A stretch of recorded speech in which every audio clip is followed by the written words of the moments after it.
buildings as other businesses. Me, Bingpe, can you hear me?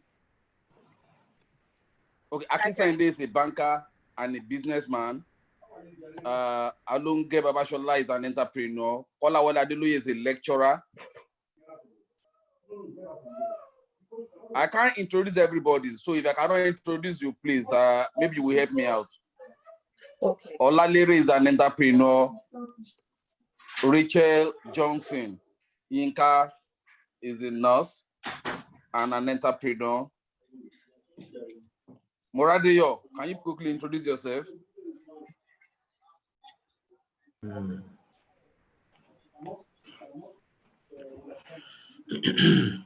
Moradeyo is muted. Yes, my name is my name is Moradeyo. I'm into high tea and I'm also an entrepreneur. I do my own kind of stuff as well. All right, can you introduce Bingpe, your friend? Yes. Bingpe also, she's by profession, she's a mechanical engineer and she's into procurement now. She has years of experience in procurement, yes. Why can't I introduce myself now? Okay, introduce yourself. Please go on. No, you just wanted me to... Oh, thank you, Radeyo. Thank you. All right, Bamidele. Dele is a medical doctor based in the US. Okay, Dele is a doctor based in the US. I think we've covered it all. Okay, thank you very much. I'm not going to try to define what an entrepreneur, who an entrepreneur is. I'm not going to do that because I see from the introduction, the bulk of, about 80% of us are entrepreneurs at the moment. So I don't think going back to the basics would do us any justice, especially right now that the time is far gone. Because the bulk of us are entrepreneurs, I will just remind us about what our line is about, which is the fact that entrepreneurs are builders, entrepreneurs are innovators, they are leaders, they are problem solvers, and they are dreamers. I'll start here. I look at the country right now, and I say, what are the key success factors why some businesses are thriving and a lot happens not to actually thrive in this same space? What are some people doing differently? Why are they excelling? And then the bulk of the others are just, the bulk of our people are just there, not excelling. And I think I would use myself as an example. The reference point will be my experience. First and foremost, I don't know why, I see it as a setup now because everyone here is doing business. So I'm sure we're all making money one way or the other. But I've come to realize that it's not about money making. For us, it is more about value creation. An entrepreneur, we know the definition. Look for a problem and then try to fix that problem, and you would get value in return.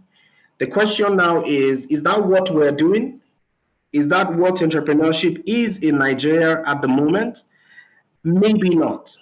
Largely, it is something else that we were not taught in school. When I was in, Obafemi Awolowo University, we were told, to go into it is difficult and all, but they never told us the extent of the difficulty we will be facing. So I'll bring that home right now. The environment is not easy to build. So as a builder, I need the right tools to actually build. I need to be in the right frame of mind to innovate. I need to have people to lead. If not, I'm fooling myself. And if you look at it, tools are not, as a builder, the tools are not readily available.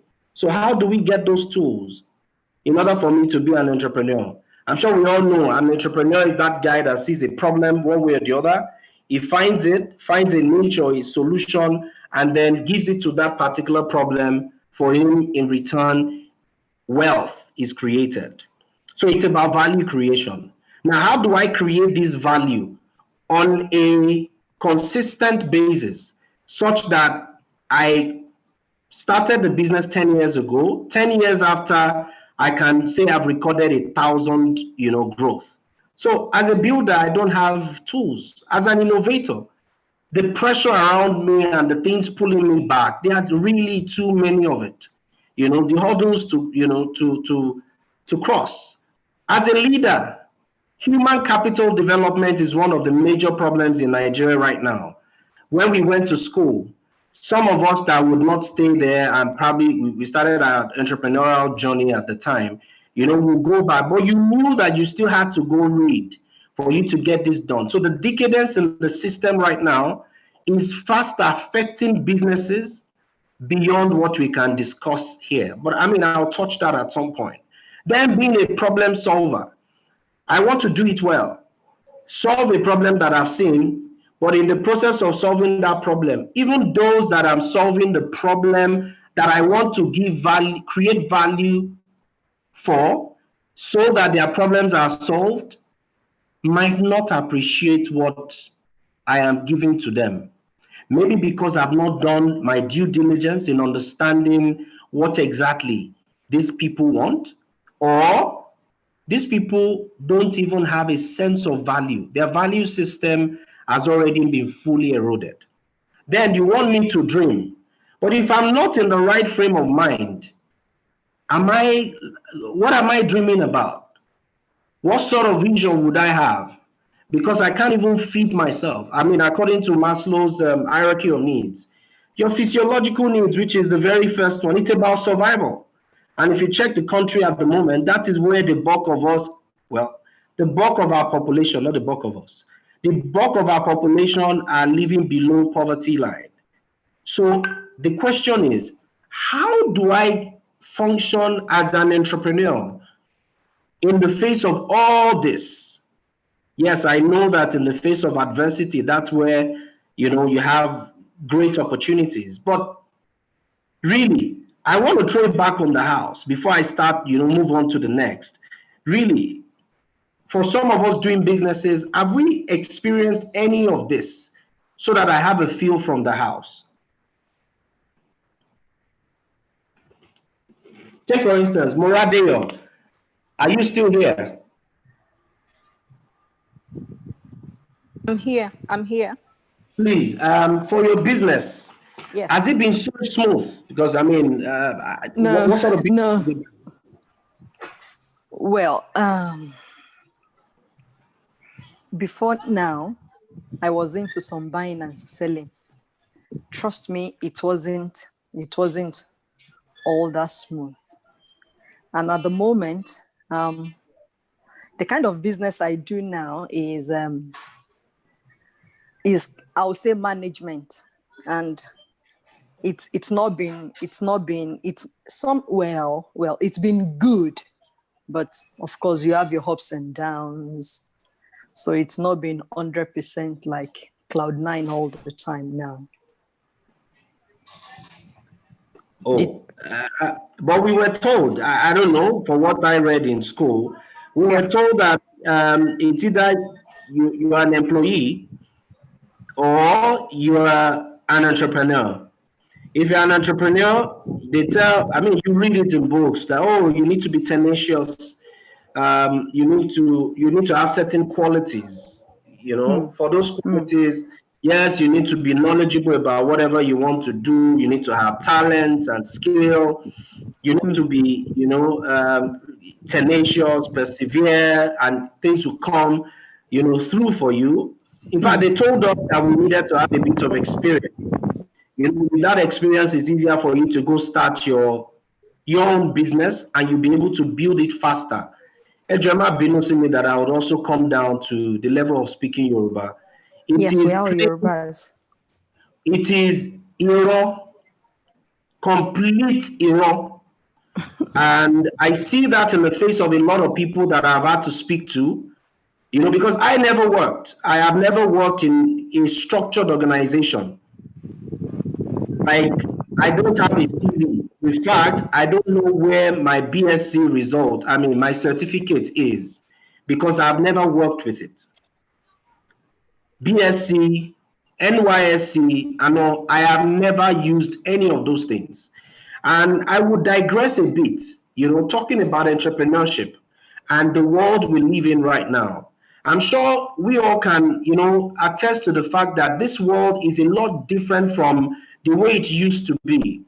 It's completely different from what we experienced in the 90s. With all the military rule in Nigeria and all of that, at that time, things were still under control. Because they told us a couple of things. Go to school. When you go to school, by the Generation Y, go to school. That school would guarantee success.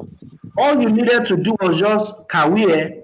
And once you are done, you come out and then you will get a job.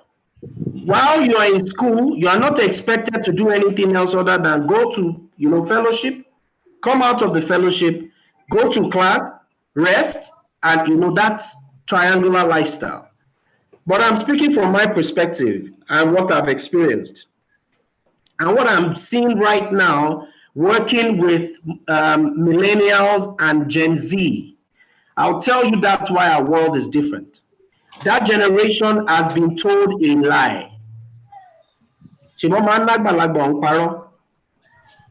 Entrepreneurship, yes, it is highly rewarding, very, very rewarding. But the reality is, they never told us the extent of investment you need to make. They never even told us that sometimes when you see the big box, that is not going to continue to flow in that pattern.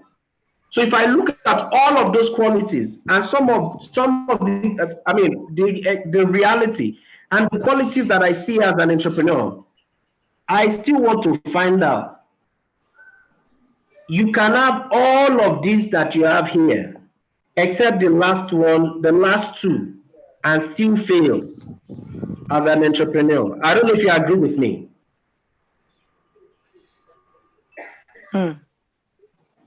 Yes, you can. Because there are other factors. Yeah, you can be knowledgeable about the business. You can be willing to act, put in all the work. You can have talent and skill to a certain point. You can be patient.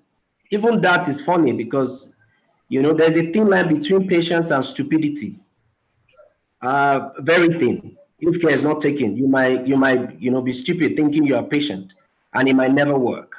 I've seen that play out as well.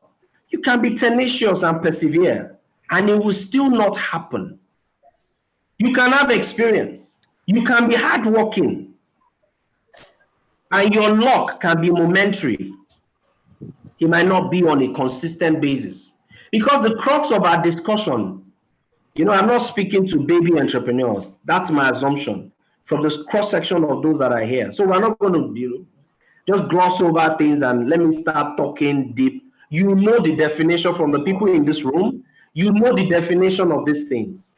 We need to talk about what can make us really think and go back to our respective businesses from the little that I have seen and see why and how to do it differently.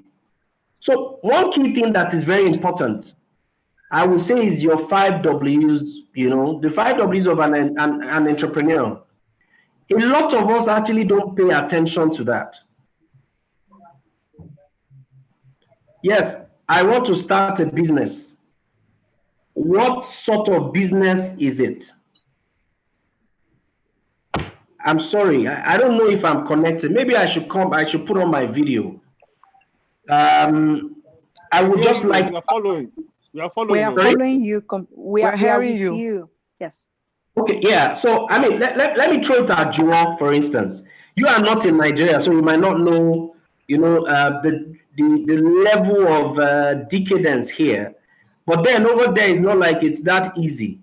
Doing business. Are you self-employed or an entrepreneur or an employee? I'm an employee. I've just started trying my hands on entrepreneurship in the last 1 year, I swear. Okay, I need an entrepreneur other than Muradinho.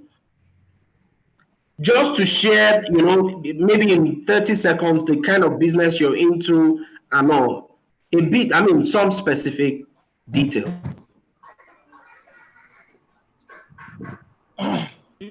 President, we are careful at sharing details. Oh, no, not details, like just an overview. What I mean, I'm into this. Context? It's pretty much just to understand it so that I can take my next question. So you need like a case study? Well, maybe you can put it, you can say that. Okay, let's say business for selling clothes, from importing clothes from Dubai to and selling in Nigeria. Let's keep it that simple. Let's start. Fantastic. So, if I may ask, why that business? Because I did my research and I could see the market. I engaged a couple of people to kind of survey, do the due diligence, and also know the selling price within that area. How much are they selling it, and what is the markup? I did some calculation to say, okay, what do I need to invest? Where will I get my money from? Then decided to invest a little at a time to see how it will grow. It goes. Okay, what's the size of what's the market size? The market size has grown over the years. So it started with the target percentage market was. Sorry? What percentage year on year? Percentage year on year, let's say 30% year on year for want of detailed analysis. Mama. Okay. Are you talking about return on investment? No. Market size. You know. Market size. Yeah, 30% year on year. Wow. Interesting. You did a bit of research. Was it like a proper research, or you got data, or you did a deep stick? I need to explain. So in what context? So I did a bit of research by asking questions, by looking at the shops around the area, by looking at what sells within that area before deciding what I need to buy. And my target market, it started because the capital was small. So it started with students. Students will pay when their parents pay that. Then it moved on to working class, whereby the person helping me will go into banks and sell to them. So those are that is how it has grown over the years. It's not set in stone; it varies, and there's an element of flexibility here, because I can't just focus on one market, as you might be aware. Why, if I may ask? Why can't you focus on your market? Focusing on one market. When I say focusing on one market, I can't just focus on student alone. If I know that by selling it to those people that have just that are in banks or are in entry-level roles within a bank, entry-level roles within the bank, they can afford it. Then I know from there, it will be at the detriment of my business if I decide, that's my interpretation for that particular clothes selling, if I did not diversify, if I did not expand based on the need of my market. Okay, I agree with you. I mean, that particular market, I don't, it depends. New clothes, or you're doing you're thrifting, it's very big, and a couple of things actually account for that space. You know, account for the kind of demand you have in that market. You look at, you know, the people living below poverty line and all of that in the country. So these people cannot afford to buy, you know, they can't afford to buy the new clothes from time to time. So they need to get, you know, alternative. And so that market, that space, the Katangoas, you know, the thrifting space, I mean, has been on the increase, and it's still growing right now. You know, now the question I'm asking also, why am I asking this? It's just very simple. What sort of business, you know, I'm doing, and why am I doing that business? You know, there needs to be some sort of connection between that business, you know, the market. The capital is little. I'm not a rich person. So the capital is I can afford the capital. I see that I can turn it around. I look at the detail. I said, okay, if I buy this in bulk, because I had to engage with wholesalers, and I know I have to calculate the logistical cost, and I have to add all those details. And I know, okay, how much can I get once I've taken all those overhead into consideration? How much will I be making? How much will be my rolling capital? How much will be my return on everything I sell? So I had to look at it detail. I like figures, I like numbers. So I looked in detail at the numbers, and I was like, okay, I'm not rich, but I want to be able to make consistent amounts of money over a long period of time without running into debt. And I know by my association with this person that I'm lucky to have in Nigeria, I will sell. And you tested it and it worked. Yes. How is the business doing now, though? The business, because I am I don't want to say I'm a busy woman. I got into investing into other things. So it kind of stalled because I don't have the level, I don't have the amount of time that I dedicated to at the beginning. So now the person that I engage in Nigeria is carrying on. I'm just pumping money into it. So I'm not following it as thoroughly as I did when I did. Right? Hello? Are you in Nigeria? No, I'm not. You're not. Okay. With this accent, you're asking if she's in Nigeria. Is this the way I speak? English accent. I'm speaking like a Nigerian. That's why it cannot differentiate between a Nigerian and myself. I am a proper Nigerian. Accent. I have a proper Nigerian accent. I'm not a British. Don't worry, you don't need to explain it. Don't worry, we enjoy it. Why are you made the troublemaker? So have I answered your question, Jerry? Yes, you have. I mean, perfectly. You know, I also don't want to, you know, so that we can go over to the areas that really matter. You know, I don't want us to spend so much time on that space. I really would love to do a bit more, you know, when talking about things that are not working in Nigeria. You know, this is also to be able to look at, I'm not to discourage us, you know, from going into entrepreneurship. My main objective is to first say it the way it is. Let's see it, because the easiest way to solving a problem is to identify it. Once you identify it, then it's easier for you to prefer solutions. So, I mean, this is just a bit of background. I mean, putting it in context so that we understand. Of course, for an entrepreneur, I need to know the business I want to do. I need to know why I'm doing that business. It's either it's a personal thing, it's either it's a business objective, whatever reason that is pushing me to doing that business, it needs to be clear to me. You know, where am I going also with this particular business? Where exactly with this boss?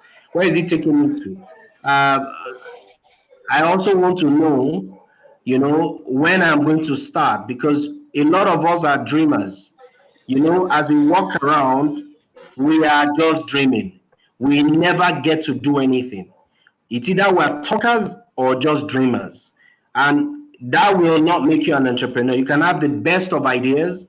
What is really important is your ability to get down to it and implement those plans or the dreams that you have. And then your customers. You know, I'm glad that you said you did a bit of research, understanding exactly the people you want to speak to, you know, what they're doing. I mean, your target market, breaking it down and all. It's important, you know. I'm sure some of us here, someone like Kunle Ogidi and Koda is a marketeer as well. You know, looking at it, it's important that you understand your customers. You know, but so let me stop there. Customers. In Nigeria, I realized, you know, starting out in Nigeria, that the customers in Nigeria don't dictate, you know, what exactly they want, up until very recently. The way it used to be, probably from 2000, early 2000 to like 2010, it was a producer-oriented market. What the producers wanted, they pushed into the market. And because of the poverty level within the country, people took it hook, line, and sinker. A number of sophisticated people, that had options, would move away from it. But right now, with the advent of or the penetration that we have of the internet space, within the digital space, things have really changed. That has helped. Technology has just helped in giving that power back to the consumers, to the customers. So if you have a business, like you just mentioned, and you are still looking at a store, or you have a store that people have to go to and all, and I think you might need to reconsider, because there's no way that business is going to last. If you're not in the core production space where you need a warehouse to produce it, to sell it now, you will make more money online than even having a store, because a lot of the generation. So I'll now focus a bit on the customers or the consumers. More than 60% of our population in Nigeria are below 35. And on the African continent, about 77% are millennials and Generation Z. And for these guys, we need to then understand why these guys, what is millennial? What this nonsense? Kila and Sogon. But see, we need to understand why these guys are the way they are. I'll go back to the lies we have been told when we started, going to school, focusing on your books, Pythagoras theory, all of the nonsense we were taught in school that we've not been able to use thereafter, and time wasted. The real field is where we are right now. And we can see that it doesn't matter. Education, the way we look at it, is not schooling. There is a difference between those two. The fact that I've gone to the four walls of a university and I have a certificate to show for it, first class, does not necessarily mean that I can survive. The only thing that the world understands is value. Value. And that should drive anything we do as entrepreneurs, should determine our 5 Ws, should determine what we do, why we do it, where we're going to be doing it. Even if we don't have the money, there is a way around it. In fact, when we want to start, because I believe we're Christians, some of us will be Christians. In Ecclesiastes, there's time for everything that we do. A time to be born and a time to die. So that is also important. I will relate some of these things also to the scriptures, because that forms the foundation for a successful business. And that, I'm sure you saw earlier when I said grace or luck. You would have to do every other thing and leave that part to God, to bless you. But the consumers that we're going for right now are a bit different. The world of doing business now is different from what we had then. Then it was more about capital. But these guys are sophisticated. These guys, they are in the world of their own. These guys don't want to be pushed around the way we were pushed around. These guys, they want convenience at the most affordable rate. How do we give them these things? So it's not about what I want to do, because I see that once a man starts a business in Nigeria right now, there's the bandwagon effect. Everybody's going in that direction. Everyone. So we need to understand our customers and consumers of whatever services or products that we are putting out there. Now, how not to run a business? The very first thing there is, are you really an entrepreneur? That's the question I would ask. Some of us are doing business. I'm aware of that.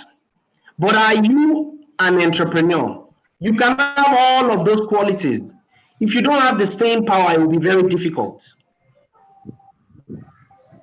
I still believe some of us should be looking at it. Where is he drawing this from?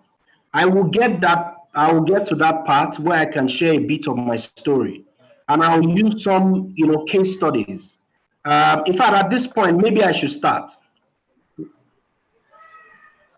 About 3-4 years ago, in Maxima, we decided we needed to actually start a TV station because we were investing so much money. So the kind of business that we do is media, where we play within that space, and advertising, marketing, communication.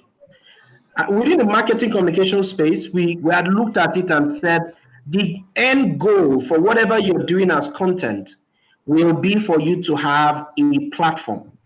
If you don't have a platform, like Yorubas will say, Ombele Janyoni, the bulk of the money, this is the model within the space. You have an idea, you dream like an entrepreneur, but when you dream like an entrepreneur, you look for the opportunities there for the kind of content. You do everything, it's right. You produce that content with resources.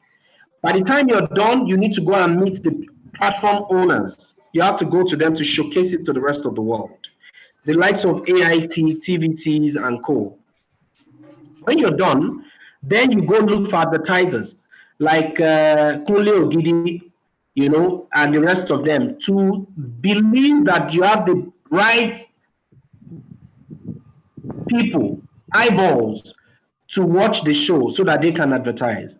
We did that for a number of years, probably over 10 years. Yeah, very good. Well done, sir. At that point, we realized that it's important for us to move to the next level. And in doing that, we decided to start the TV station. But then in starting the TV station at that time, a DSTV threw it back at us that you need to be running for 24 to 48 months, at least 1 year or 2 years. Let them see that you're stable because it is capital intensive before they can bring you on board. That was a very difficult task. What we realized then was we couldn't move forward, and we didn't want to go back because we were paying a lot of money to the likes of AIT. They will sit there, we go fish and give them the fish. Whatever they liked was what they gave back to us. So we were doing the work, they were making the money. And then we had more ideas, but we couldn't express ourselves as young men. And then we started our research in getting data. And we realized that a number of people that went into the business, more than 80% of them failed in running a TV station. More than 80% were failing. Why do they fail? It shouldn't be that difficult, setting up a 24-hour channel. I mean, if you have like a 400 million or thereabout, you should be able to set it up, or 500. Set it up, buy the right equipment, hire the right people. People were failing, even in the face of all that they were given. And I'll give you examples. Kenny's Music, they were the first set of guys that helped this industry come back to what it is today, with Amodimeta and Sherry and the rest of them. But then, as the forerunners of this industry, the entertainment space, especially the music space, they applied for the license, they got it, and they started their own channel on StarTimes. And Kenny's Music had to shut it down. I'm sure you've not heard anything about it. They had Kenny's TV. They had to shut it down. Then you had, BTV, the owners of So Wrong, So Right, and the rest of it. They also went into this. So they have the knowledge. They have experience. They had the funds. They have every other thing. But then they failed. They didn't excel at it. I can go on and on. NM24. We were told, of course, we know from grapevine that you have some strong people behind it. With all the money pumped into it in billions, NM24 failed. But then there is a man called John Momo. He started that business with one cameraman, with one camera. This guy has been growing year on year. In terms of revenue, it's not less than 10%.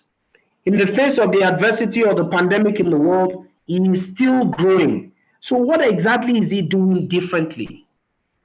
That informed a bit of why I am I have a number of these points. Nobody is going to lie to us. There is a difference between an entrepreneur and someone that is self-employed. You need to ask yourself, which one am I? Am I leaving my employment at the moment just because my boss is, being too bossy or is silly, or that I'm too ambitious, or there is really a cogent reason or opportunity that I have seen there that is external? The internal one, you need to ask yourself personally if you are really an entrepreneur. Having those qualities, and if you are called, I would say there's a voice within a man. And that voice, sometimes we listen to it, sometimes we ignore it. If you want to get married, for some of us that are spiritual, I'm sure getting married to the right partner is also a function of that voice. Doing business is a function of that voice. Have you confirmed from your inner self that this is what I should be doing?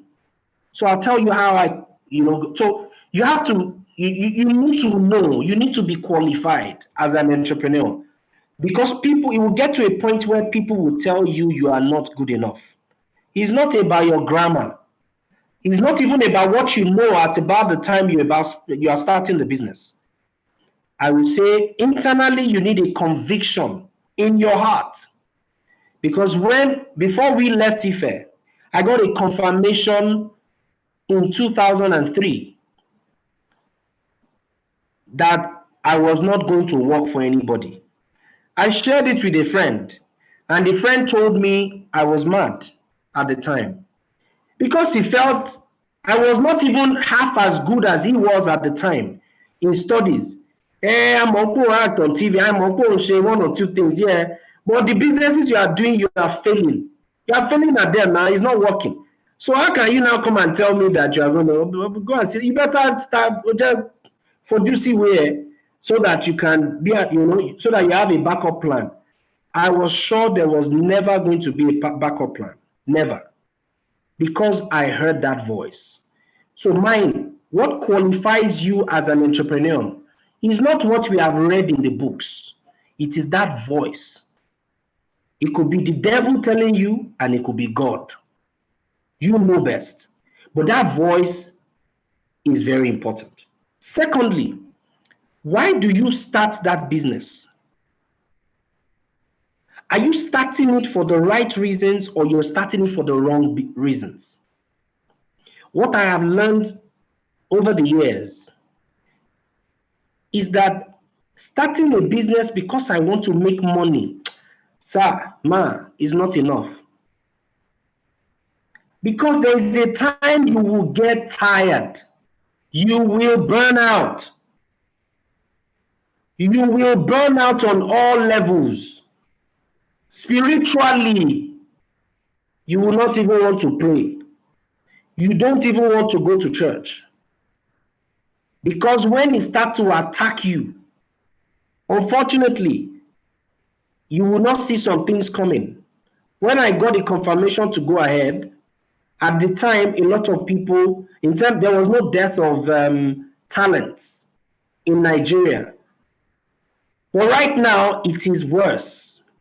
Everybody, loyalty is the most expensive currency that you will find in employees today. I don't know if anyone in the house can attest to that.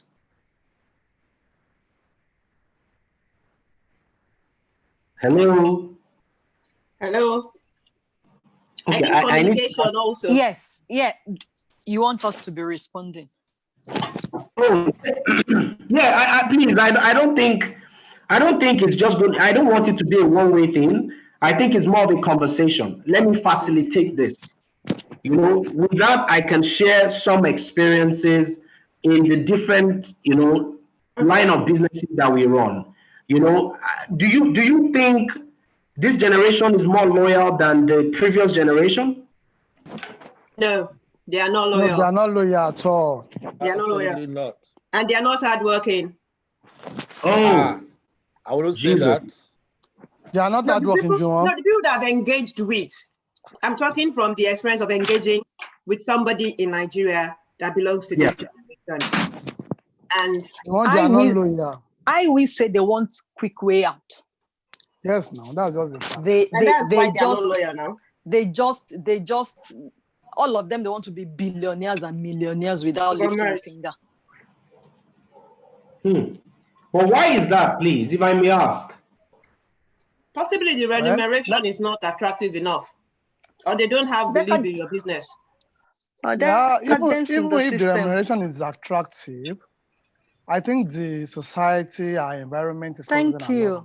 Yeah, the decadence actually, in the system is killing. What people get, the kind of life they want to live, is not the kind of life people are living. As in, when you start a business, you're thinking of making money probably in the next years, probably in the next. They want to go to club, carry pussy, as they normally say, do a lot of things that even their forefathers, even their professors in the universities cannot do. They want to do that even at 22 or 23. So they are not loyal. So I don't believe they don't believe in the process of growth. What I mean by that is that for everything in life, there's time for everything. Yeah. So well, in defense of Generation X, we were raised like that because there weren't such opportunities in our time. The Lawrence Omoles of Felicia, Janokus, SB Bakari, they build their wealth over years and companies. In that time, Mark Zuckerberg can get an idea, and if he has the capability to code or gets a coder, he can literally become a billionaire legitimately overnight. John, can I please in this time, finish? it's possible to legitimately turn things around almost in a magical way. We didn't have that. No, we didn't have that because we didn't have the backup. So we have loads of scenarios here. We have people that haven't got the backup that Mark Zuckerberg has got. We've got this Britain Has Got Talent man, Simon Cowell, is from his father he was an entertainer, so he had the backup of that. We have the what's the name of this mogul, business mogul that owns this what do you call it now? This broadcasting corporation in America. I can't remember. His name is not coming to me. He's a very big one. He has one in Australia. He has one in the UK, and he has one or two in America. His generation is a generation of journalists that have made entrepreneurial journalism. That's what they deal with. So not everybody will be in that pot. So there's still a process for those people that don't have backup like that to go through. So it will be, it's blind for everybody to think they can just turn money around in 1 hour in a day. It's understanding the process of those people have grown and they're now building on existing foundation. I'm talking about people that don't have backup. Common average Joe like you and I. You can come up, the whole concept of something went viral that has become something very common that we talk about now. The pandemic virus, it just spreads. The whole concept of something go viral. If you have a good idea and you could put it out there, we didn't know. Up to today, we don't know who Mark Zuckerberg's father is. We don't care who Jeff Bezos' father is. I don't know who Elon Musk's father is. What I'm saying is, in this time, because of the internet and e-commerce, it is possible for you to float a YouTube comedy channel on Instagram. Arole and all these people, they are making a kick from, they didn't go through the journey that Alibaba went through. No, they don't need to. Channel, and you are funny, and people start sharing your videos. Tao, there's this girl called Baba Tao Matao. I don't think she started over a year ago. Right now, CNN, I read her story on CNN. So how many people?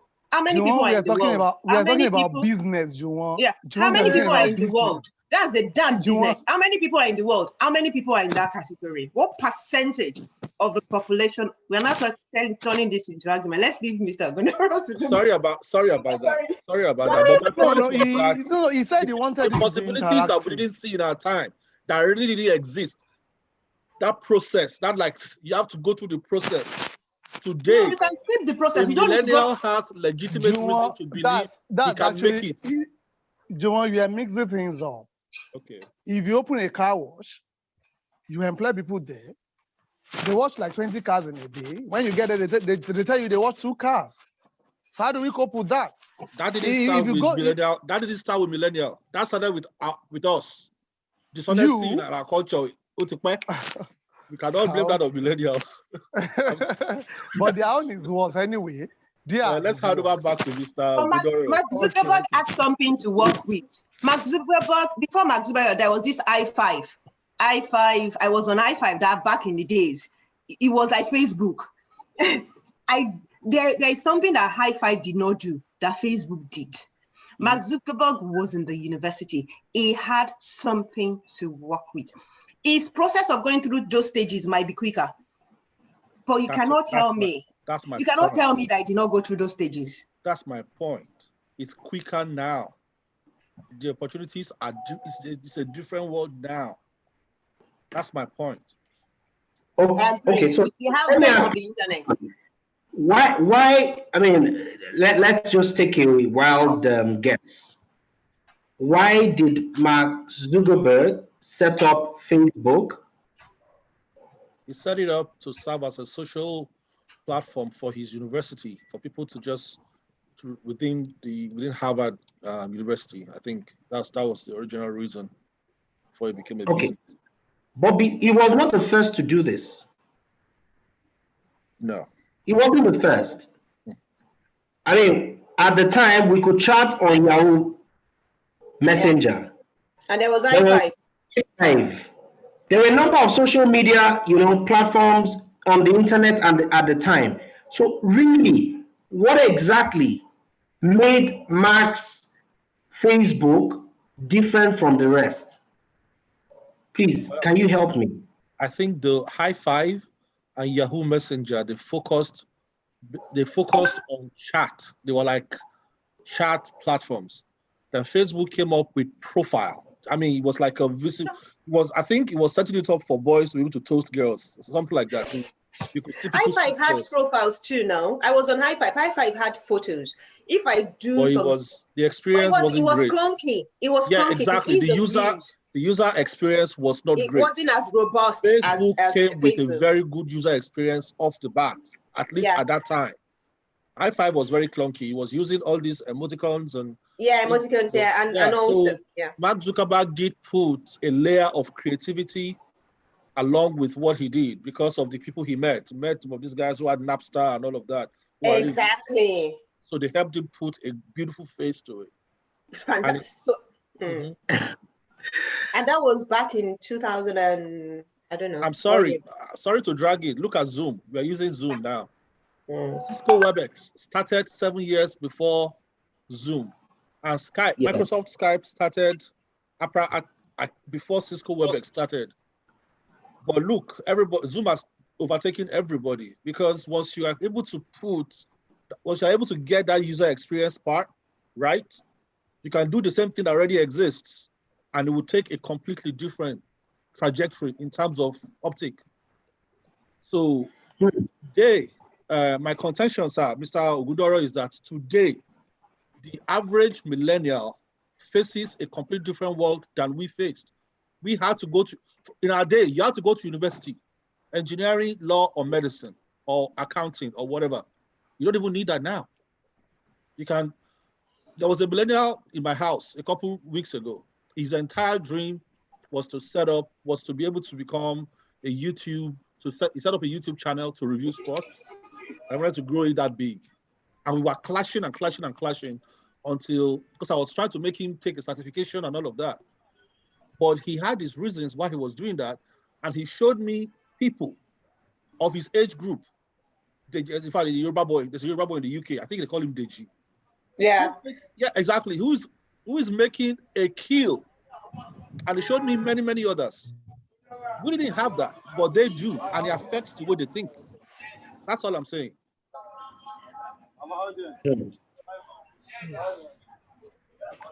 Okay. I mean, thanks for the feedback. Just to add to some of the things you've mentioned, at the time, Mark Zuckerberg never ever expected that Facebook was going to be this big, first and foremost.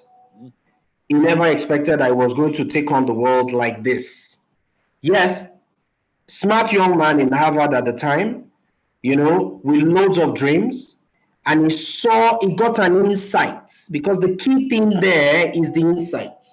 Sometimes it's not just about the opportunities that we see, but it is how that opportunity either would shape the way we live our lives today or in the future. That is where the bigger opportunity is. Let me take that again. So we see opportunities, and we look at those opportunities for different reasons, or we look at it on face value. But more importantly, that opportunity must be something that would improve or add value or enhance the standard of our living, especially for the things that are intangible today or in the future. One of the key things for Facebook was what we were fast losing at that time, which was the communal lifestyle. I'm sure we all know that. I mean, when I was a kid going to school, if I stole something, my neighbor could discipline me without coming to tell my father. My teacher could flog me without anybody questioning him. It's very difficult to do that right now. I could connect with people. I could connect with my parents because we could eat together. Even in the media, that is usually the reflection of the society. Whenever they needed to plan for anything, they planned for the family. Whenever they needed to create content, they created content for the family. And they would always portray the family as that sitting at a table, eating together and all. But really, is that what it is? No, not really. We were fast losing it when this young man brought it up, and then it went bonkers. Of course, they did what they needed to do as well. The real point there is, why are you doing it? What are the reasons? And does that particular reason, do you connect with it? Because that will go a long way in making that business sustainable. You might not want to do it for so long. You can sell it, along the line, cash out of it, which is the way it is right now due to attention span. The tech world, and it's fast, things are going wrong. It's just the first mover advantage. You move into a space, IoT, Lajusi, you do what you need to do. People don't understand it that much. Before they figure it out, make the money you can make, cash out, and then pass it on to them, let them start struggling. That is also going to happen within the tech space. We have not gotten to that maturity point. By the time we do, that will happen. But that's not the point. The point here is, why are we doing the business? For us in Maxima, it was about value. Why are we doing Views channel? It was because we saw a gap. And that gap, is something that relates to my own experience as an individual. And I looked around me, all the millennials around me would complain about this on a daily basis. That was why we went after it. And now, here is the part. Before you go ahead to even start it, what sort of information do you know? You need, if you're really an entrepreneur and you want to pitch a business to anyone, you need to have done your R&D, your research and development, so well that you understand that market. You've not done it before, don't get me wrong. You don't have experience, so that's why you need to know the rule. You need to understand it so that you can break it. You've never done that business before. But some people go into that same line of business and they excel. They succeed. And people who would consider with tons of years of experience keep failing at it. So sometimes Your research and development is that important. Oh, what is the size of this market? The size of this market is presently around 10 billion naira. Oh no, it's about $1 billion. If you convert that, it will give you X amount in, maybe about 400 billion or 450 billion naira. That's the size of that market right now. You need to know it. And what fraction of that market are you going for? No matter how small. Even pure water, and you can do, yeah, it's okay. You are trading. You are just going to be trading. You will clog that space. You would affect the demand and supply. You disrupt it a bit to your disadvantage because it might not work for you. So we also need to know what you are looking for when we are doing our research and development. By the time we are clear, then we can go in for it. Now, what did we do differently? Before we ever started the channel called Views Channel, it's not on DSTV yet. It's on StarTimes. But before going on StarTimes, we got data about the channels doing well and those not doing well. We also got the amount of money you need to have in place for investment. Yes, a lot of money. Then how much can I make from it? We got all those little details. But it wasn't just about that. It's a specialized area. You still need to understand how to go about building that kind of platform. And by the time we were done, we didn't stop at the good news. We went after the likes of B Channel, Kelly's Music, and the rest of them that had failed at it at the time. It was clear that they had gone into the business, and because usually we want to find out what those that are getting it right are doing for us to go and start. Please, I would tell you one of the key things for your planning is to go and look for those that have failed at it. In fact, they are more important than those that have succeeded.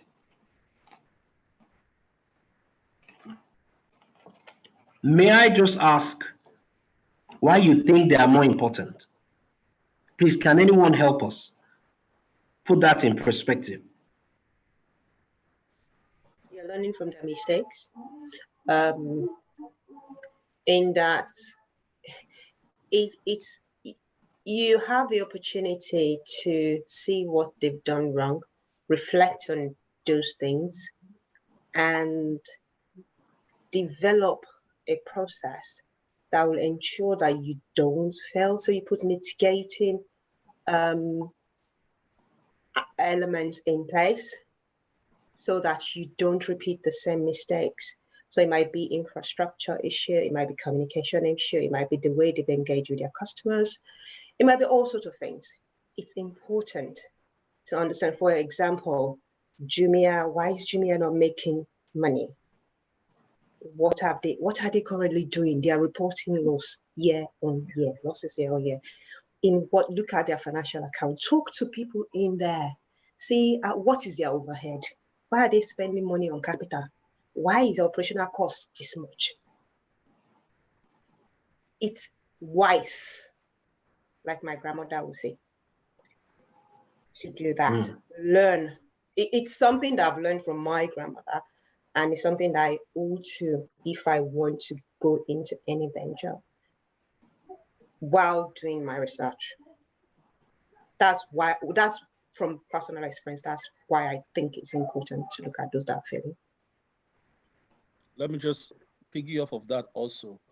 I do agree that it is more important to seek knowledge from those who failed at it, because inherently laden in the knowledge of what failed lies in the path to success.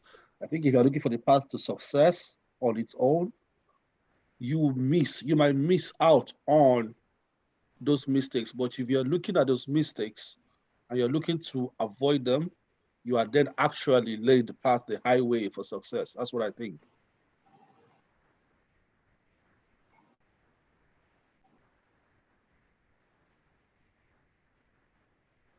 Hello? I can hear you. Where's Mr. Ogundoro, we cannot hear you.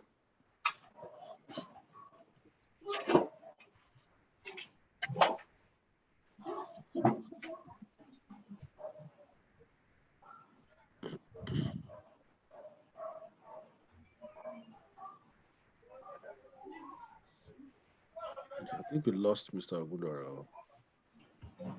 Hello? Hello, we can hear you Hello? now. Oh, we can okay. hear you now. Yeah, I mean, I just went off for a bit. Sorry about that. I mean, I totally agree with you. I totally agree. And if you look at it, that in itself determined how we dealt with the business.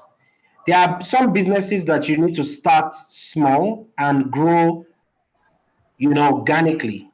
And there are some businesses you don't necessarily need to start so small because you can be kicked out of the market. You will not go far. You get frustrated. I'll give you an example. There was a time that I went into agriculture, and I went into that agriculture, thinking, yes, I will grow it organically. I failed. In fact, I lost money doing that. And then I saw someone else doing the same agriculture, but doing it differently. And then I realized that there are certain elements that you need to have in a particular business before it can make so much sense. That business requires a bit of technology, needs an enabling platform. It could be, you just need technology for agric for it to really work, and the right scale. If the scale is not there, you are just it would not make sense at the end of the day. So it's important to understand it for your planning. So at the point of planning, you need to weigh it on the positives and on the negatives before you decide to go for it. Another thing that is very crucial is focus. That focus is key. What exactly? What area? Who are the people I'm focusing on? What am I going to be serving? People are going to tell you that you can't do it. But the more you do it on a daily basis, the better it gets for you. And it's just within a short time. You will get there within a short time. But then, when you are doing it, a lot of things would happen. Your staff will leave you. Your friends would abandon you. And those are the things people see, and they feel like, you know what, I will do business at some point. I'll do business at some point, but I really don't think I should do it now. Let me do it when I am 40. And you are 41. And you think, you know what, I will do it when I'm 45. Now, the question is, when is the right time to do it? If I have to do it, that's a question a lot of us are not clear about. Do you understand? It's a lot of questions we are not clear about. When am I supposed to do it? And I would ask you another question. Are you supposed to be doing it at all? So I'll take you back to the beginning, which is know thyself. Know yourself. Evaluate yourself. As you're waiting for the perfect time, because sometimes people jump from the frying pan straight into the fire, straight. Just because they feel, you know what, don't worry. I'm an entrepreneur. This my oga no sabi so much. Shebi is to do this. And then they want to jump ship. And some people, still doing business for the wrong reasons. Some people just don't want to wake up in the morning and go to work at 7:30. So at that point, they say, let me go and start up a business because I already know people. I will make it. And you start that business. Within a short period of time, you realize you're not growing. You can start a business and the life wire of that business is tied to you. You are still the one to do everything in that business after 15 years. There must be something wrong. Don't you think so? if you do a business such that you don't, people cannot do things on your behalf in the business, to speak to the clients, to even payments and all of that, you don't have a system or process in place. Don't you think and that brings me to the next question. Would you rather be an intrapreneur or an entrepreneur?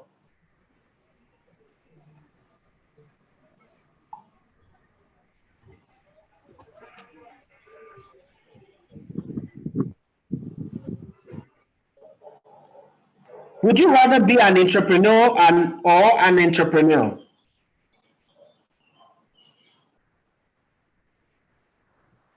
Hello? Intrapreneur. Okay.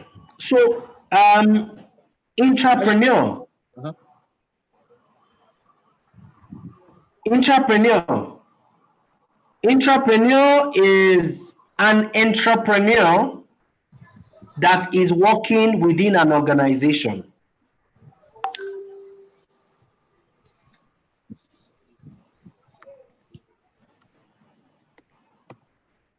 So an entrepreneur has all the qualities. He has all the qualities that you would find in an entrepreneur. Maybe he might be deficient in one or two things, but he has those qualities. Do you understand? He has all of it. But one way or the other, this person is in an organization. So that's Which like would you rather be? So that's like working with a company as like an independent contractor, where it's like your business is the one working with them, but you're actually within that organization. Entrepreneurs are some directors, equity investors, executive directors in a business. Let me share something with us, please. When I started the business, this particular business, if I knew what I know now, probably 15 years ago, I would probably be doing this business with about 2 or 3 people. You know why?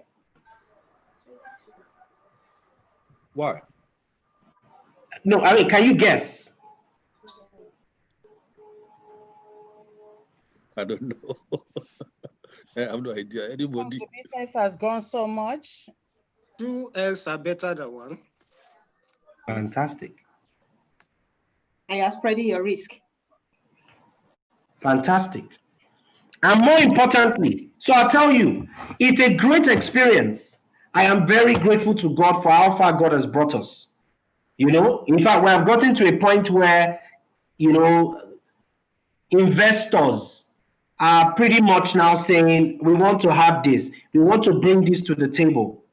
But then looking at it and the amount of work you have to put into what you're doing and the way the system is, and the time that when a lot of people are playing or faffing around, you're still working in the office, or you're attending to meetings, or you are doing one thing or the other. You will jaye, but nobody ever told us the extent of work. We look at Dangote, we think that Dangote he will wake up in the morning and chill probably till 10 a.m. And from there, he will just go in, the business is running itself. Sir, man, that is a lie, another lie. They didn't really paint the picture of what entrepreneurship is about.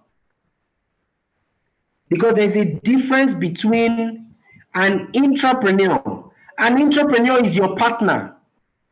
That partner might you can either have stake in the business or no stake.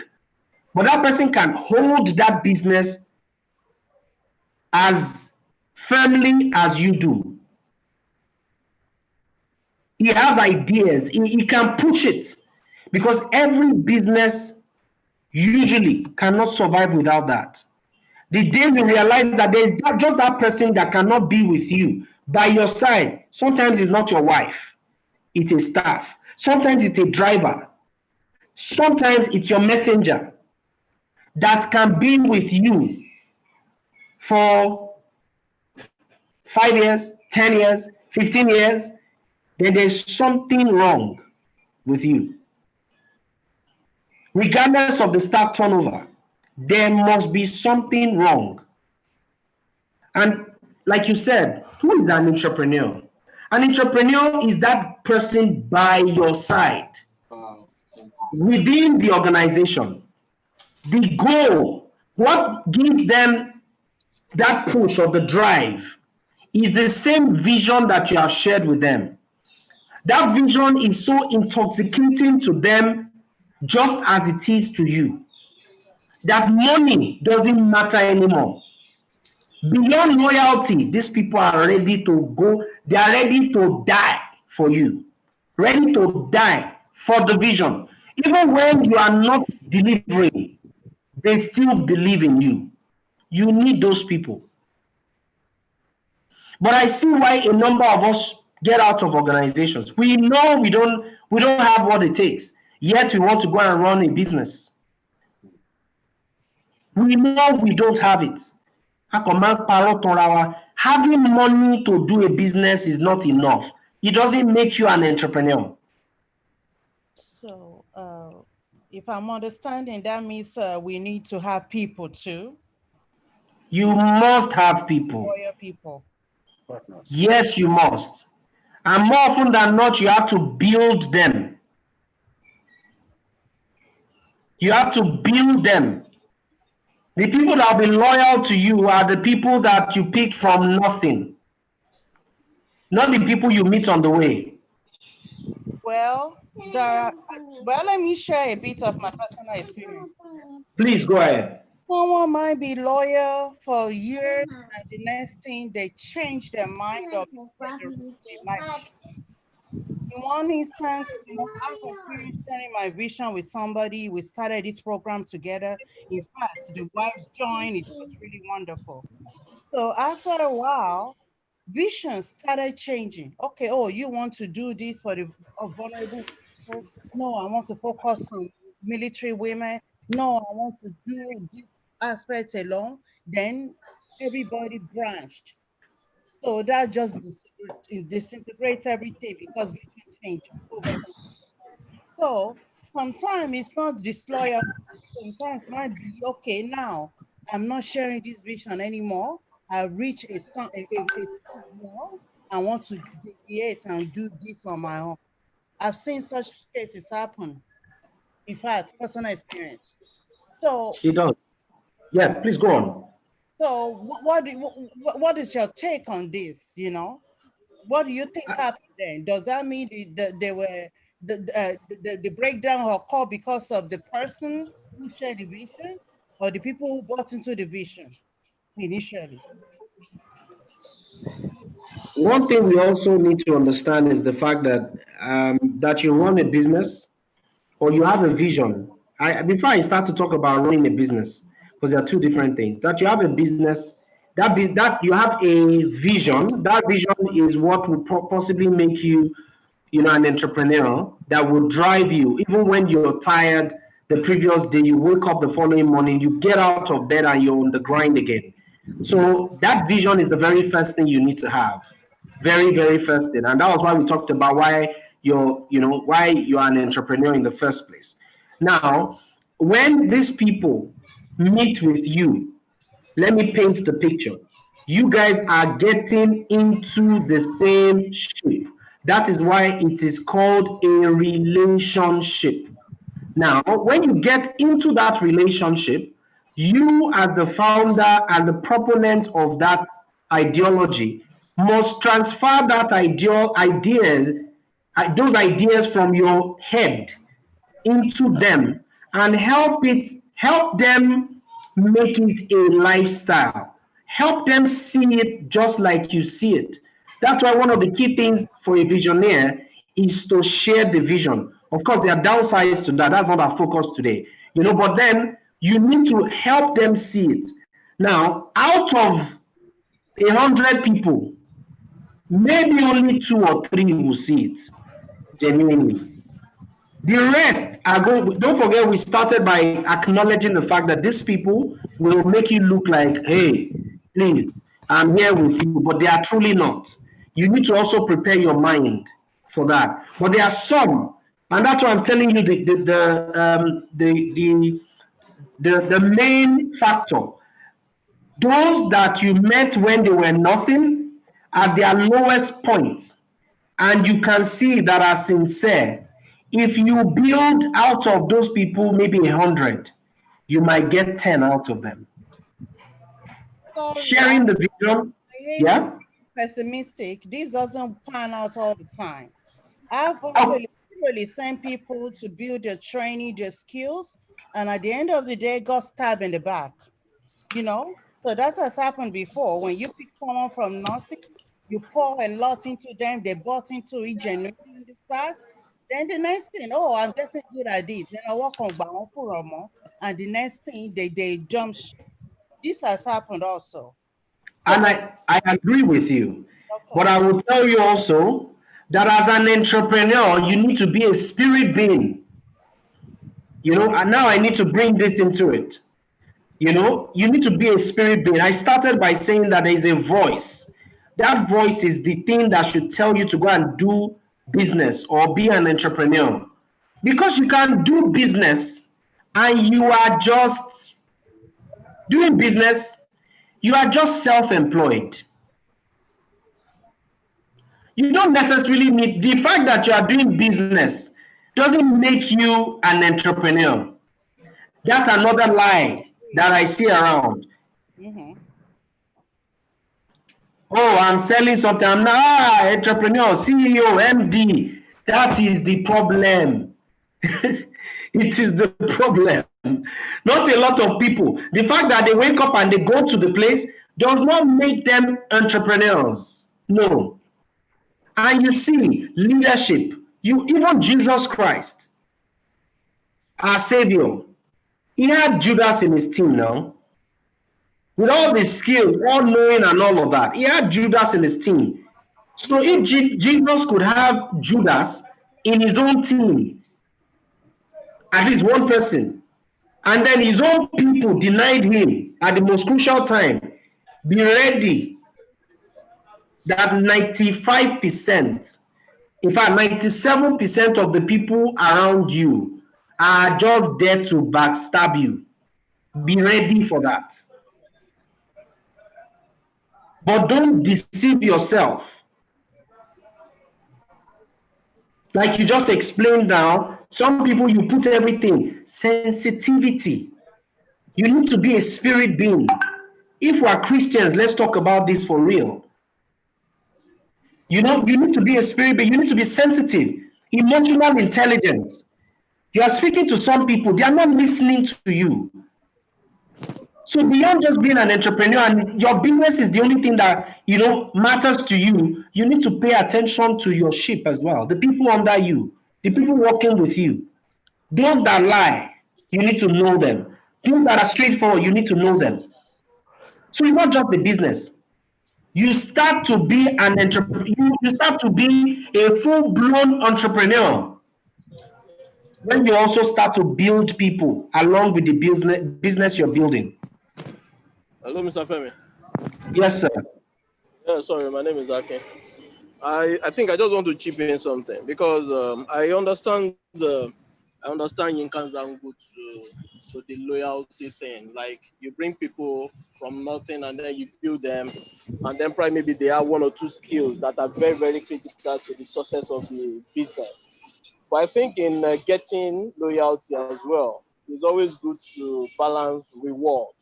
Because when you reward people accordingly, according to their share of what they bring to the table, it gives them a sense of belonging, and then the loyalty can be secured along in that line as well. I just feel I should keep in this point. God bless you for that, please.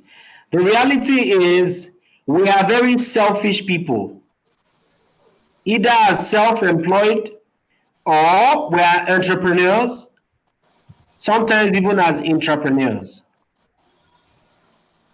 God cannot bless you so much just for you. He cannot give you all that he has given to you just for you, or you and your family, or your extended family.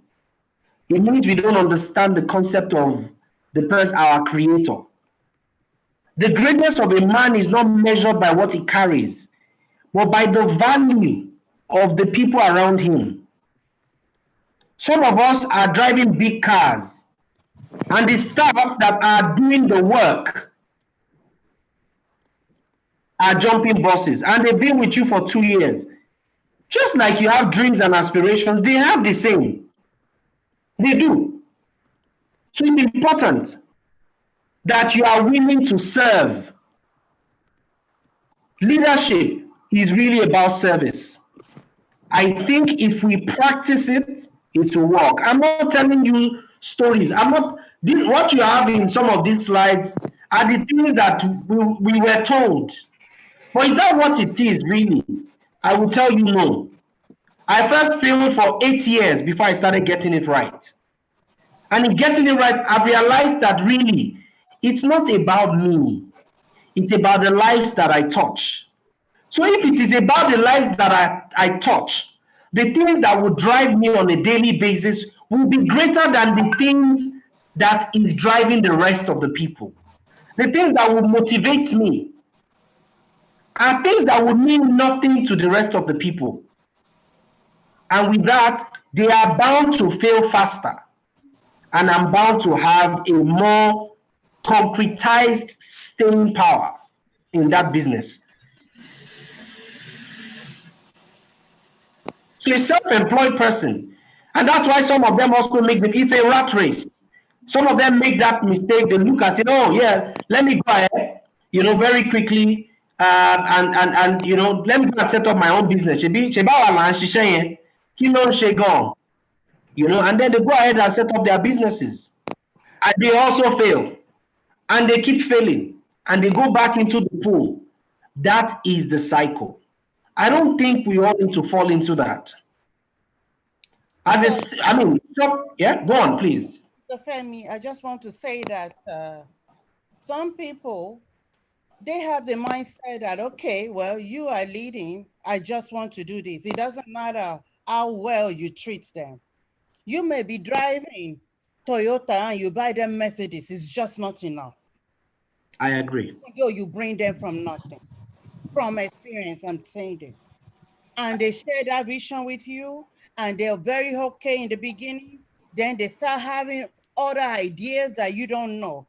Even the Bible says that men's hearts are desperately wicked. They don't care who they hurt along the way, just for themselves. So when we look at selfishness, especially in business, and choosing business partner, I agree that we have to design a spirit. But nobody can actually know when someone is going to change towards them. Or when Nobody. That's why a lot keep their business ideas to themselves, because business ideas, just like your intellectual property, can be stolen. It's not well secured. So what I'm trying to find out from you is that, how were you successful in ensuring that your business idea and your intellectual property is secured while still having other people, that share the same vision with you? How are you able to manage that?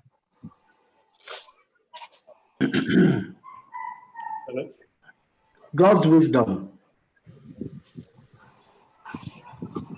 I'm sure you look at that, what is he talking about? Hello. You're laughing. Yeah, because you don't know everything, because you are not God. And I agree with everything you said. You do everything for some people, and they will still backstab you. They will never speak, good of you. I agree. I agree with all of those points. But then, that's why I'm saying that what should drive us should be different. As an entrepreneur, I don't even call myself an entrepreneur anymore. I say I'm a serial entrepreneur, which means you can move into a space and dominate, and you've never done it before. by God's grace. So how do you keep people? You can't keep them.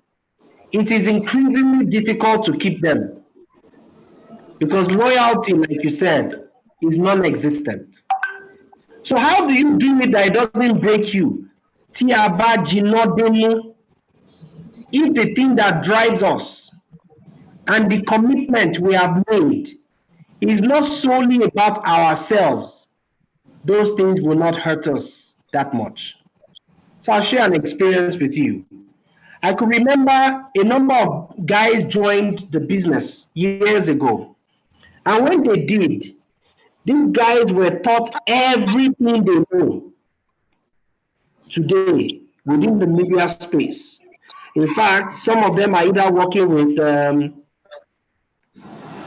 Viacom Network, or some of them are working with, what's it called? Some of them are working with competition. Some of them because they are privy to some of the ideas. You know, someone that is producing pure water, it's just pure water they are producing, they can be rolling it out. We trade ideas. They will carry that idea somewhere else and sell it to another boss just for the salary. I have experienced it well. But do you know how we see it? Because if a cup is half full or half empty, it's a matter of perspective. What do you see? We look or we are seeing. Because you can be looking at it that, oh, why are they doing this to you? No. If you understand that the greatness of you is linked to those people, then you will let them go. But what you need to do also is tell them what they need to know part-time. Sharing the vision, if that vision is clear, there are so many ideas that will drive that vision.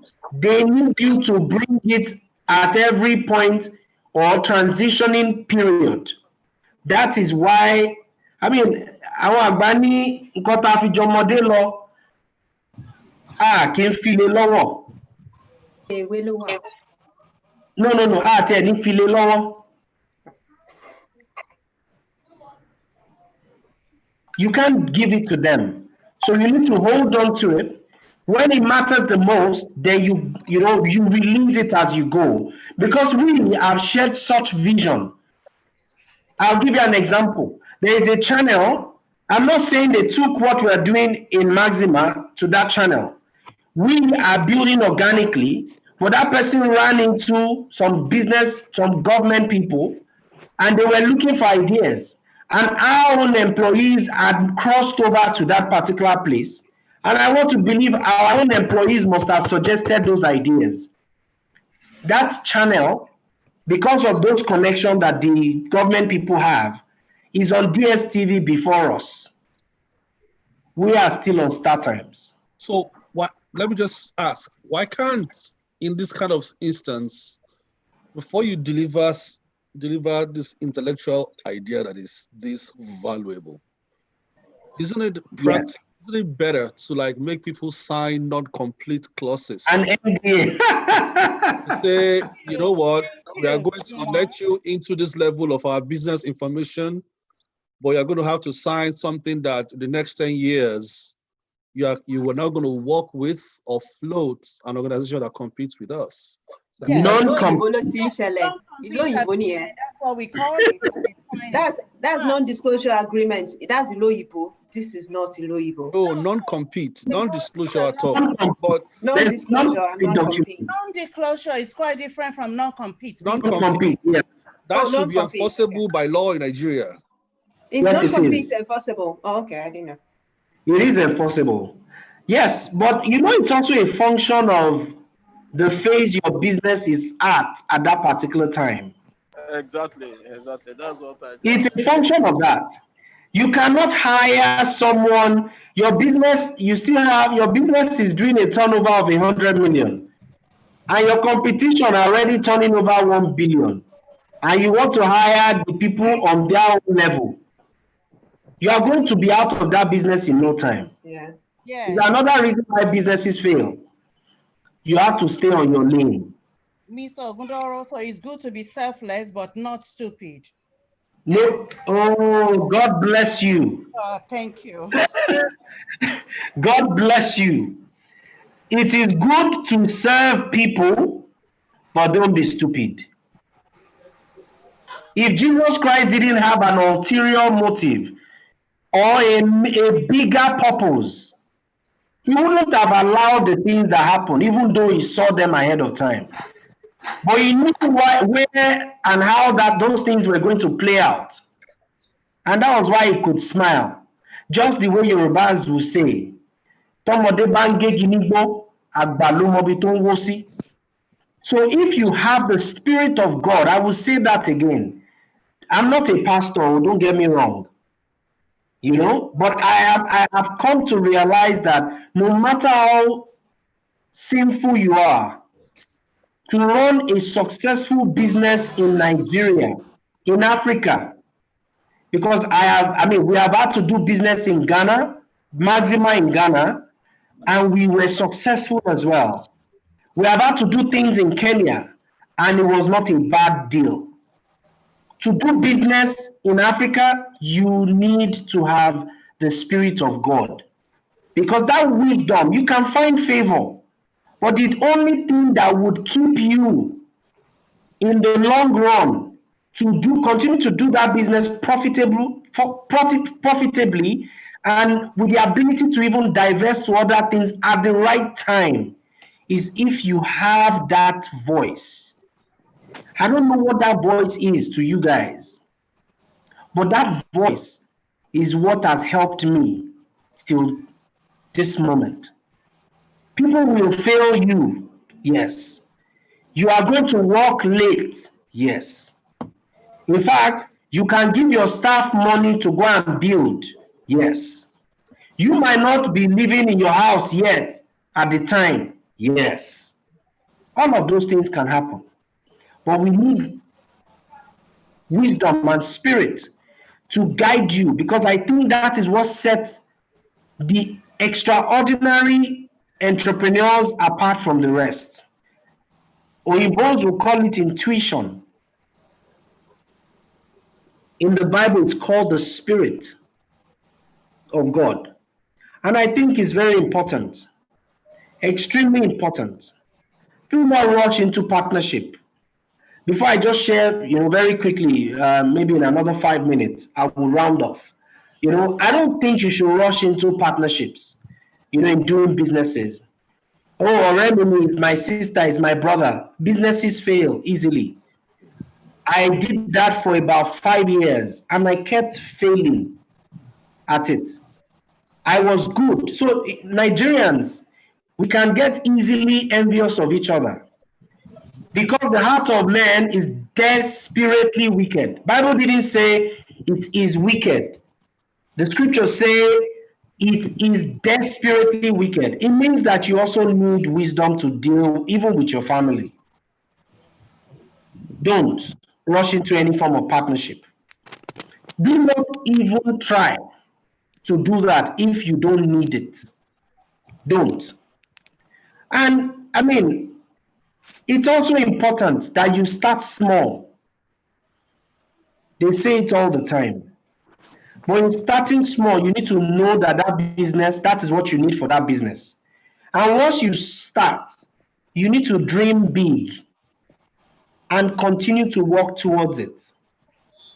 I would say that whatever business you're going to do must be tied to your passion point, must be something that you can do for free. If it's not something you can do for free, I don't think you should venture into it. If that idea can give you sleepless nights and all of that, give it time. Give it time.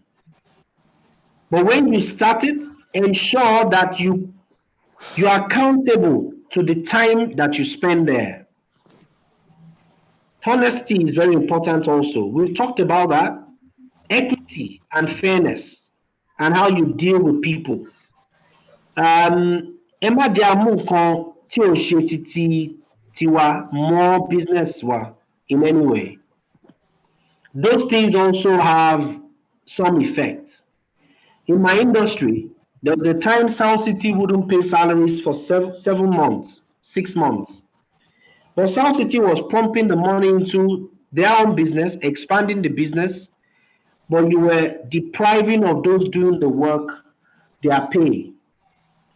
A laborer is worthy of his wages. You should give them pay them at the right time. That was shared by my father years ago. And I won't lie to you, we don't owe salaries in our group. Everyone is paid. In fact, to shock you, with the pandemic, yes, we had to just stream based on we had to let people go based on performance and productivity. Some people, but we didn't cut salaries. And those that we had to cut off, it was because they were not delivering. And they had to then replace those people. Trust me, I have seen these things happen. If you are very honest with what you do and apply wisdom, they can't bring you down.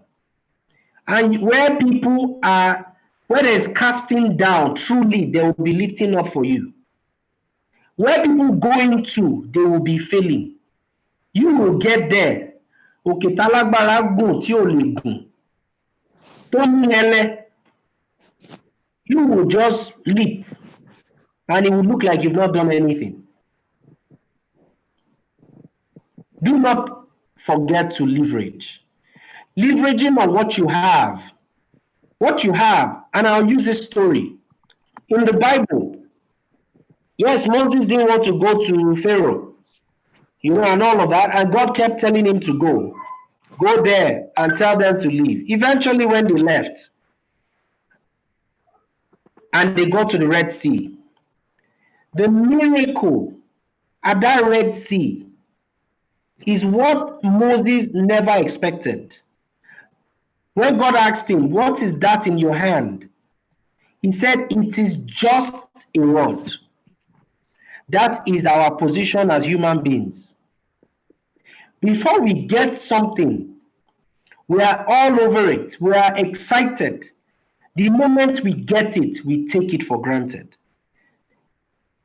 And it cuts across every ramification of our lives. So we need to watch it. There are things you have that is still somebody's prayer.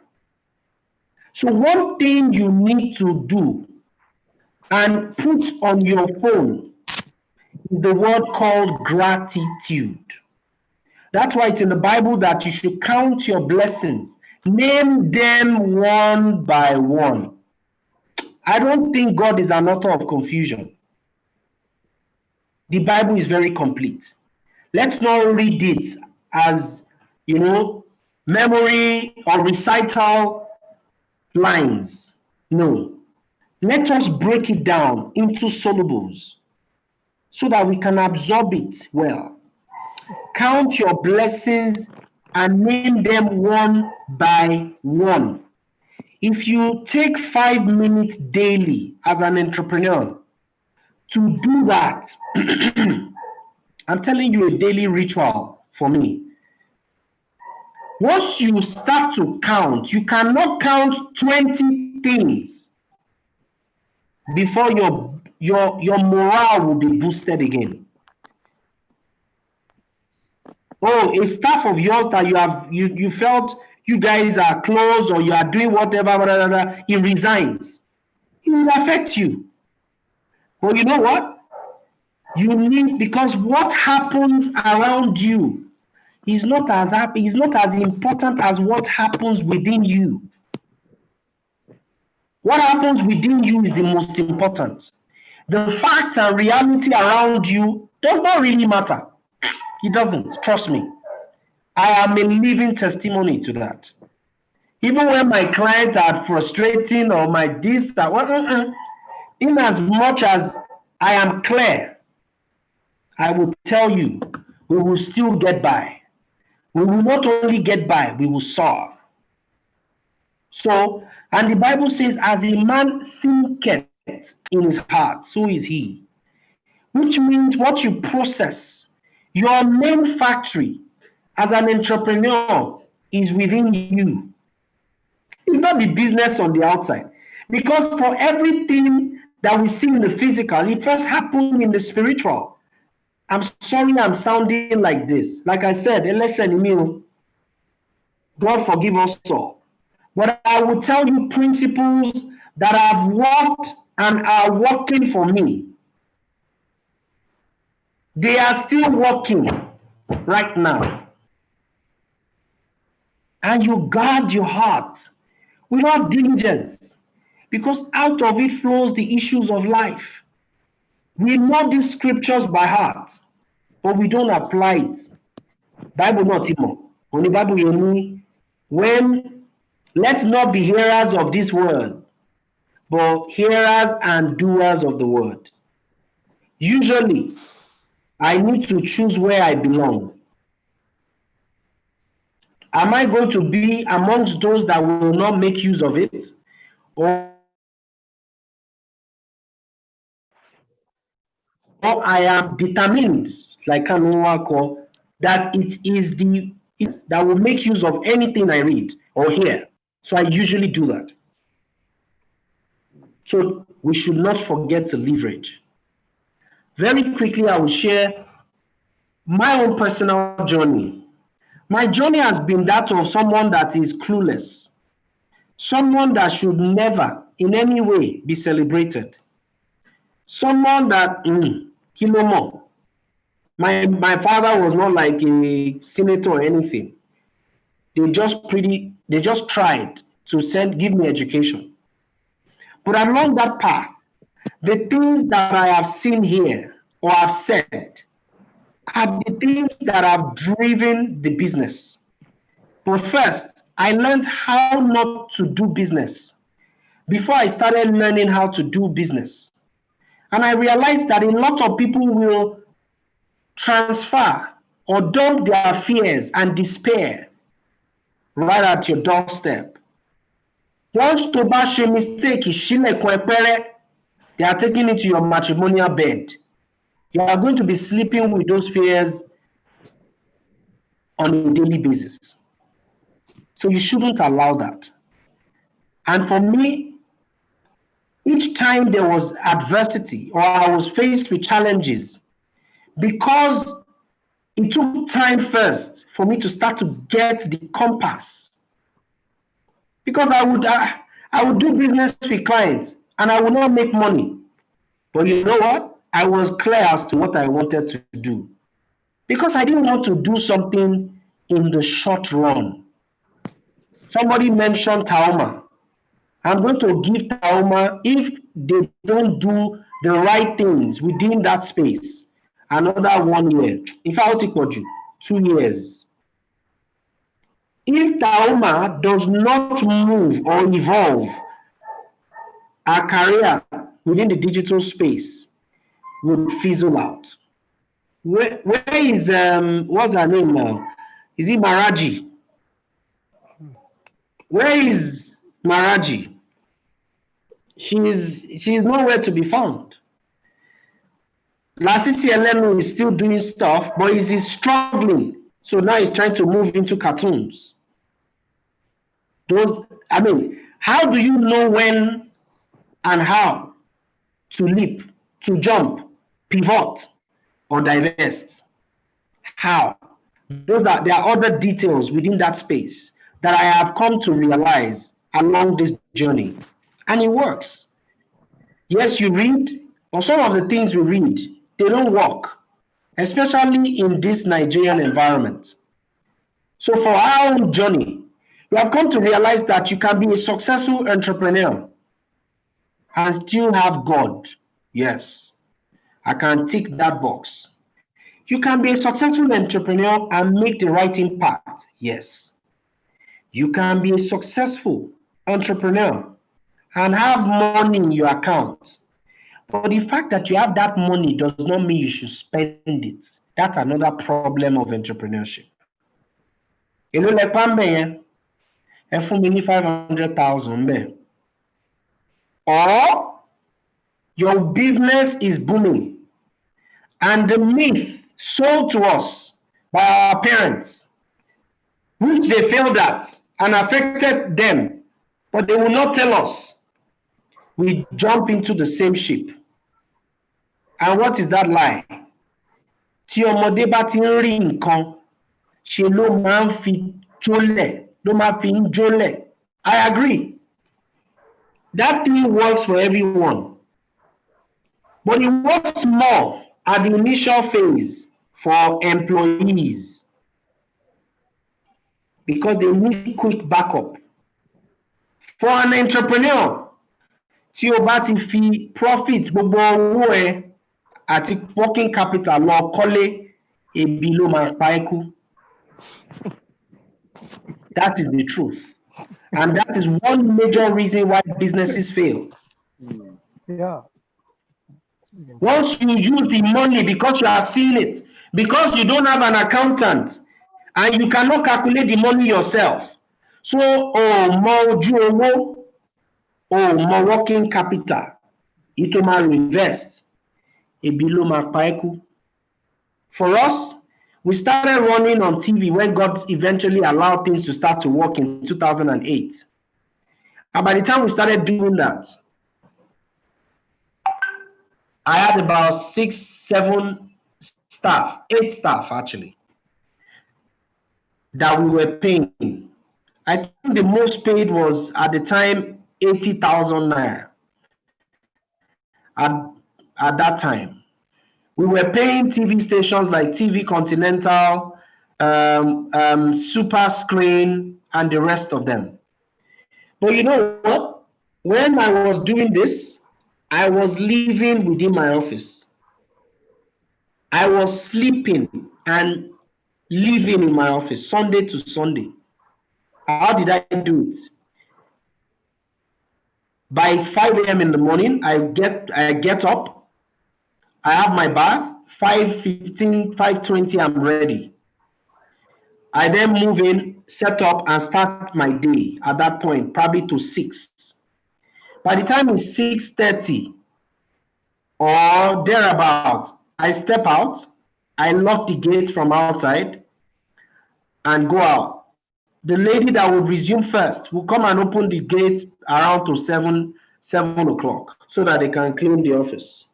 I will come in at past 7, 7:30, just because I didn't want them to know I was living in my office. And then we do the business of the day. The last person might close at about 8. When the lady is closing, she will lock the office. I have my key. I will move from there because my office was on Fatah Ateri at the time, small scale industrial estate. I will get out, go to, I will walk. So you see that period, spending time with myself was the best gift that God gave me.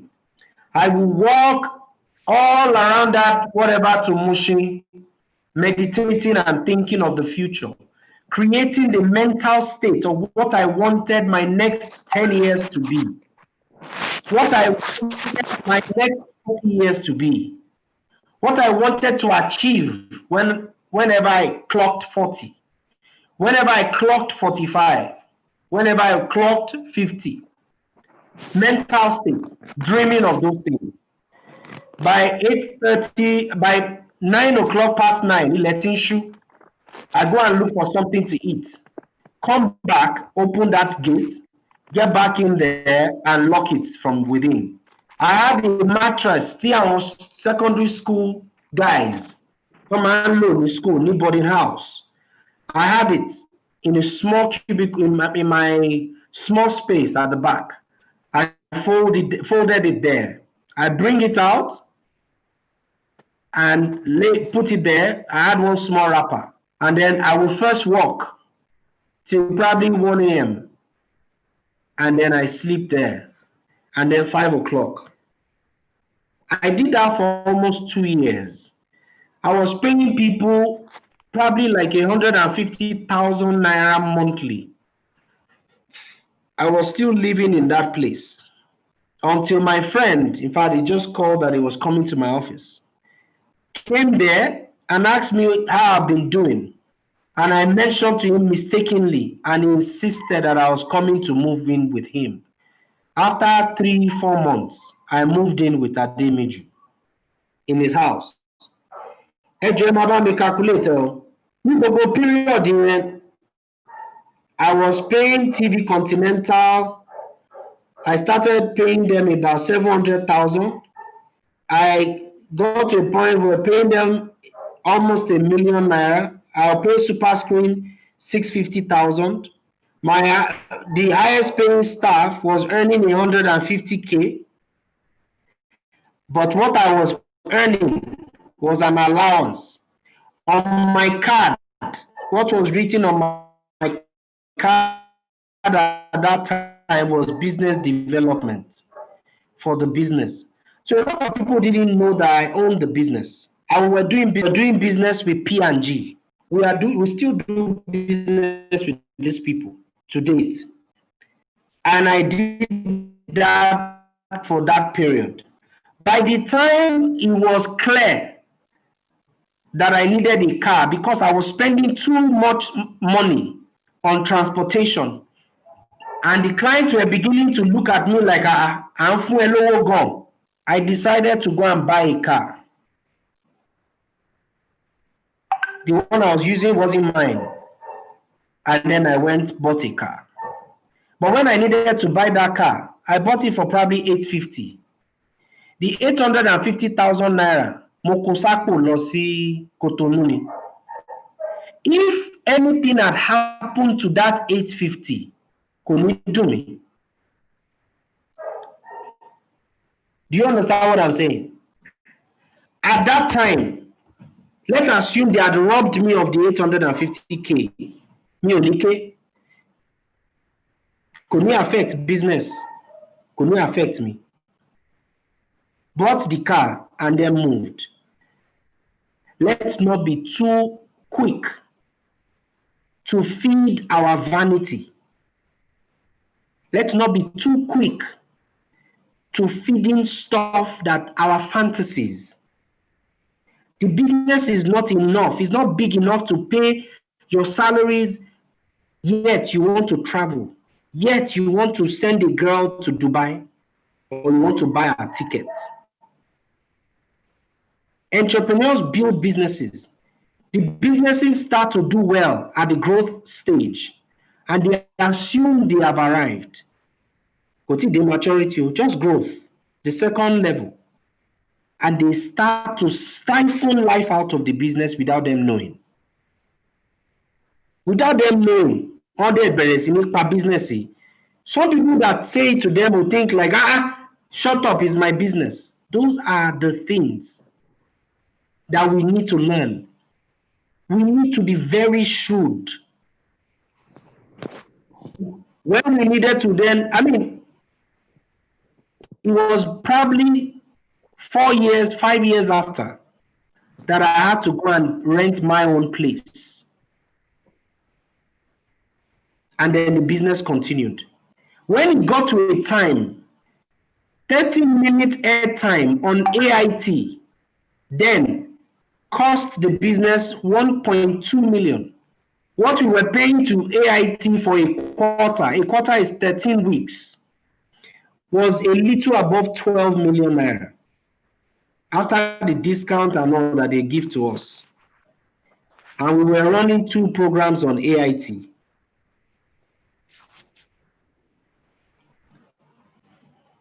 It is like you're building a house. You need to play the waiting game as well. Even though I recognize the fact that technology is a disruptor. Technology will change the way businesses are done. But it's just an enabler. Before we carry that, impression, without processing the information and applying it to every business, let's understand the business we're in and the role of technology in that business. Once we understand it, then we can take our decision. For the media and content, yes. For tech business, yes. But in some other businesses, it's just an enabler. It's just to increase your efficiency, nothing more. So we need to understand it. We need to pay attention to those things. When we were going as a group, by the time we were going to start to invest in a TV station, we did not collect 1 naira from the bank. In fact, because we finance POs, at the initial stage, we will go to the bank to finance POs. After a while, we stopped collecting money from the bank to finance any PO. So no matter the PO that the client wants to give to us, even if it's 100 million, we are going to execute it without collecting a dime from the bank. Let me now tell you one secret. On a personal note, that we were investing in things, properties, and all of that will keep the business, to secure the business. It was not to show off to people. Because most times we spend money we don't have to impress people that don't give a shit about us. Because they really don't care about you. It is more about you and your family and your business and those that are working in that business. So we have made, and you made mention, just a quick one about those that work with you. You have a duty of care that those that have put their lives on the line for you, you must reward them in the short run, mid-term, and in the long run. So we set up something very funny. On a yearly basis, even though we were a growing business as far back as 2011, every year, the outstanding performers of the business are rewarded. But we didn't want to give them money, even though a number of them wanted money. We felt we shouldn't give them money. So we will buy cooker, TV, we'll buy home appliances, washing machines, fridge, and all of that. And those that have worked it out for that year are selected through a process and rewarded. So these people, at the end of the day, they look at it that there's something to look forward to in the business other than the salary that they collect. And they also see that it is not do as I say, but it is do as I do. With that, people that will leave, but those that will stay will stay. But when they do, you must take care of them. You must secure their future. Entrepreneurs can also be selfish. Either because or whatever, somebody will pay for it. When they do so, their welfare should still be yours, like we agreed earlier. Be kind, apply the principle of fairness and equity, but don't be stupid. If you do that, people will be fine. And those that will see it will stay. Some will see it and still go. There's nothing you can do about that. So for us, I would just say this evening so that I can round off. I can stop here. I personally feel it's a rewarding journey. It takes a lot of work, and not a lot of people have that staying power. But then, if you have the right ingredients, the mix, you will definitely make it. And entrepreneurship will be something you can call your own. Thank you very much. In fact, this has been an amazing session. People have been trying to ask questions. People have their hands up. Oh, really? I didn't see that. No, yeah, I mean, we can still do that. But before we do that, we where's our president? Mr. Ogundoro. First of all, let me even apologize. I kept mispronouncing your name. Mr. Ogundoro. I was saying Mr. Ogundoro. I don't know why my Yoruba instinct went off. So, President, please, if you can give our thanks to your friend, the speaker, because today has been eye-opening, both spiritually and entrepreneurship-wise. Kunle, are you there? Yeah, I'm here. I'm with you. Okay. Over to you. Okay, Mr. Oluwafemi Ogundoro, thank you very much. This session has been one of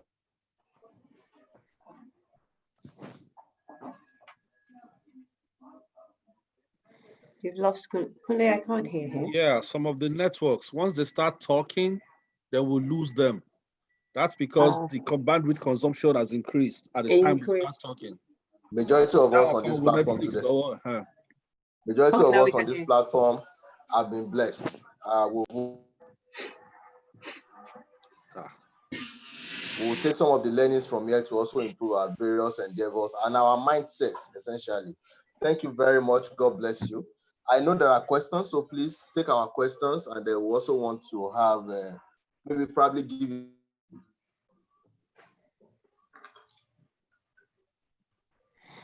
I think Larry has been agitating for a question for a while. Yeah, Larry, do you want to go first?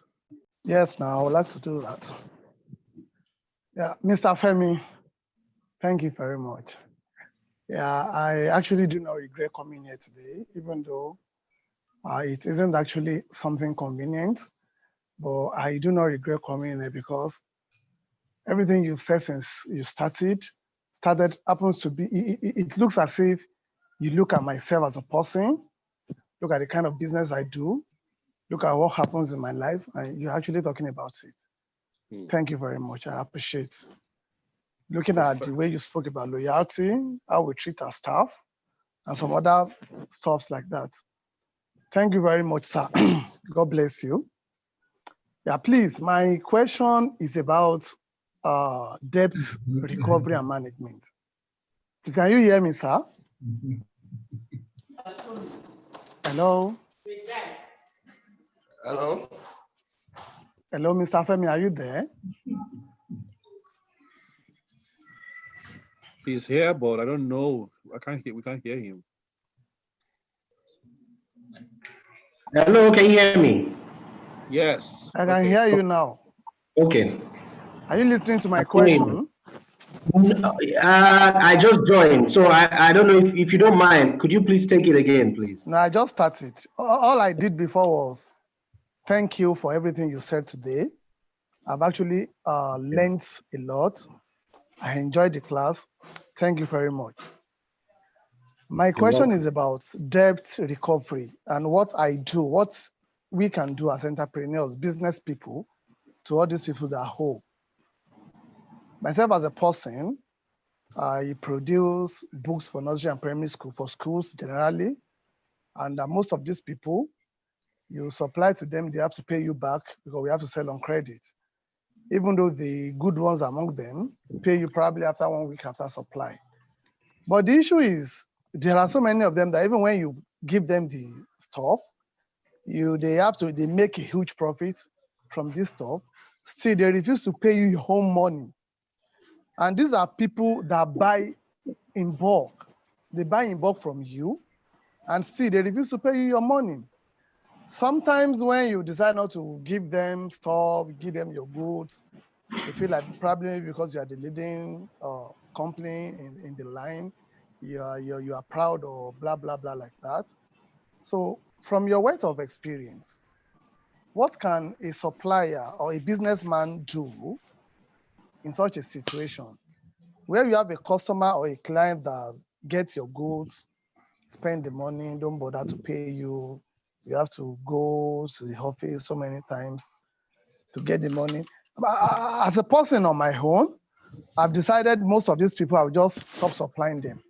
But probably I'm thinking, from your weight of experience, maybe there are things you can just say, there are things you can just tell me that can help me in my line of business.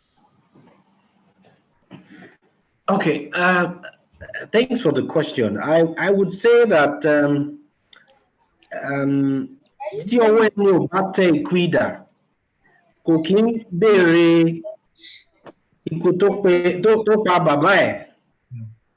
You know, so and I would explain what I mean by that. If you're not in a position to dictate in the market how the transaction should go, unfortunately, you will continue to be at the mercy of such people, and there's nothing you can do. If it is not that essential, if it is not a business that, you know, with a reputable organization, if it is not one that your contract can be binding, there's very little or nothing you can do about it. But I'll tell you what I think you should do. I'll tell you what I think you should do by explaining a bit about my business. So when I say that we work with multinationals, first, you need, I mean, earlier we talked about you knowing your market, having a focus as an entrepreneur. Whatever you want to focus on, you should choose that business. And it's as little as, am I going to be, is it a B2C, which is business to consumer, or business to business? Those things are very important.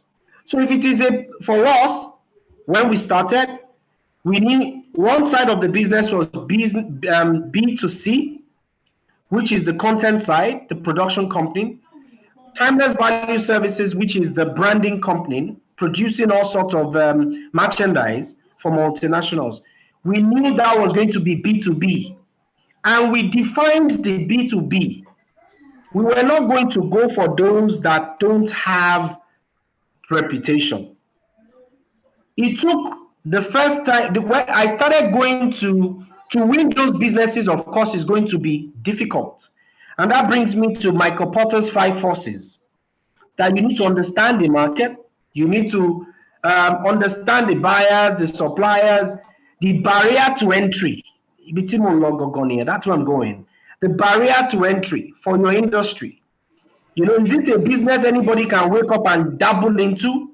So we knew for our B2B business, we needed the barrier to entry to be higher than usual. So for you to work with a Nestle, you must be reputable, and it takes time. For you to work with P&G, you must be to work with Heineken, Nigerian breweries. You must have put a lot in place before you get there, and it takes time. The first time I went to Nestle for business was, I was still in Ife, 2003. I would come from Ile-Ife, OAU to Lagos. We were not registered by Nestle until after 2008 or 2009. That was when we got registered as a vendor. So you need to define that first and foremost, because that is what would determine the financial side as well. Now, when you have such clients that are buying your products, your payment terms will be another thing. When they tell you they will pay you in 30 days, they will pay you. In 2 weeks, except you don't submit your invoice, they will pay you. But if you are supplying it to another SME that is still struggling to, you know, balance out their own business, then they can do whatever they like.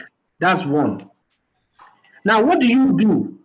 What you have to do is that you have to cut back in your own business. It means that you have to continue to cut back and plow back virtually 100% of your investment or your returns. so that your business can be bigger, faster for you to leave that level. That's number one thing you do. Number two, innovation. You have to be thinking of the next level, and that's what your technology will do for you. Some people right now, they publish books, they do all of that, and they're not making enough money. So they have moved online. They moved online. People read books. There's Amazon and all of that. So it's important that you are looking at the next level as well. Now, cutting back internally, you have to build your internal systems and processes to be able to cope with the payment terms. You just mentioned now that some people will not pay you until 1 week, 1 month. Is that correct? Some pays as early as 1 week after supply. After supply. Why some don't even pay like after 6 months? And these are people that buy in bulk. That's a problem. And I'll tell you, what if I just, mention to you that my business, the B2B business, in fact, our business as a group is predicated on working with certain kind of people. And by standard practice, a PO that they issue to you. So let me take you through the process. We used to have a printing press within the group. We sold it. So, and we had the machines, cord machines, cutting, puller, and all of that. When a client requests for let's say books or branded items of about 10, 20,000 units, the only thing they will give to you is a PO. You have to go and raise the money to do that job. Now, once you're done doing the job, you deliver to them, then you submit your invoice. After submitting the invoice, you wait for 90 days to be paid. Now, you can do, you open your mouth. No, wait, please, let me explain. And I'll tell you what you can do. You wait for 90 days. No, that's the problem. You don't be on anybody. It's because of the way you have structured your business.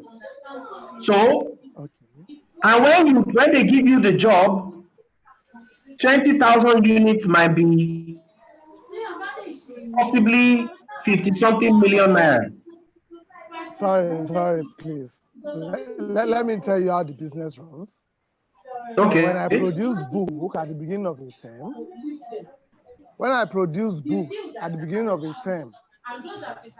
I have to produce another after the end of the term. It means when I supply you at the beginning of a term, you have to pay me what I sell to you before that term runs out. Do you understand? If I sell everything at the beginning of the term and I don't get money, I will actually need money to produce for the following term. So that's why I said it cannot work. No, let me land, please. I was just coming to that. The reality is, when let's assume we have just supplied a particular one, and of course we were not that big. As we are supplying, don't forget, the same company, be it Procter & Gamble or Nestle, it is for one brand that you have produced. Maybe you did that for Milo. And Nescafe wants to do shirts. And Nescafe is in need of 5,000 units of shirts. Nescafe is not going to tell you that, because you have just been supplied whatever and you don't have money, you are not going to produce the one for Nescafe. You have to go ahead and produce that as well.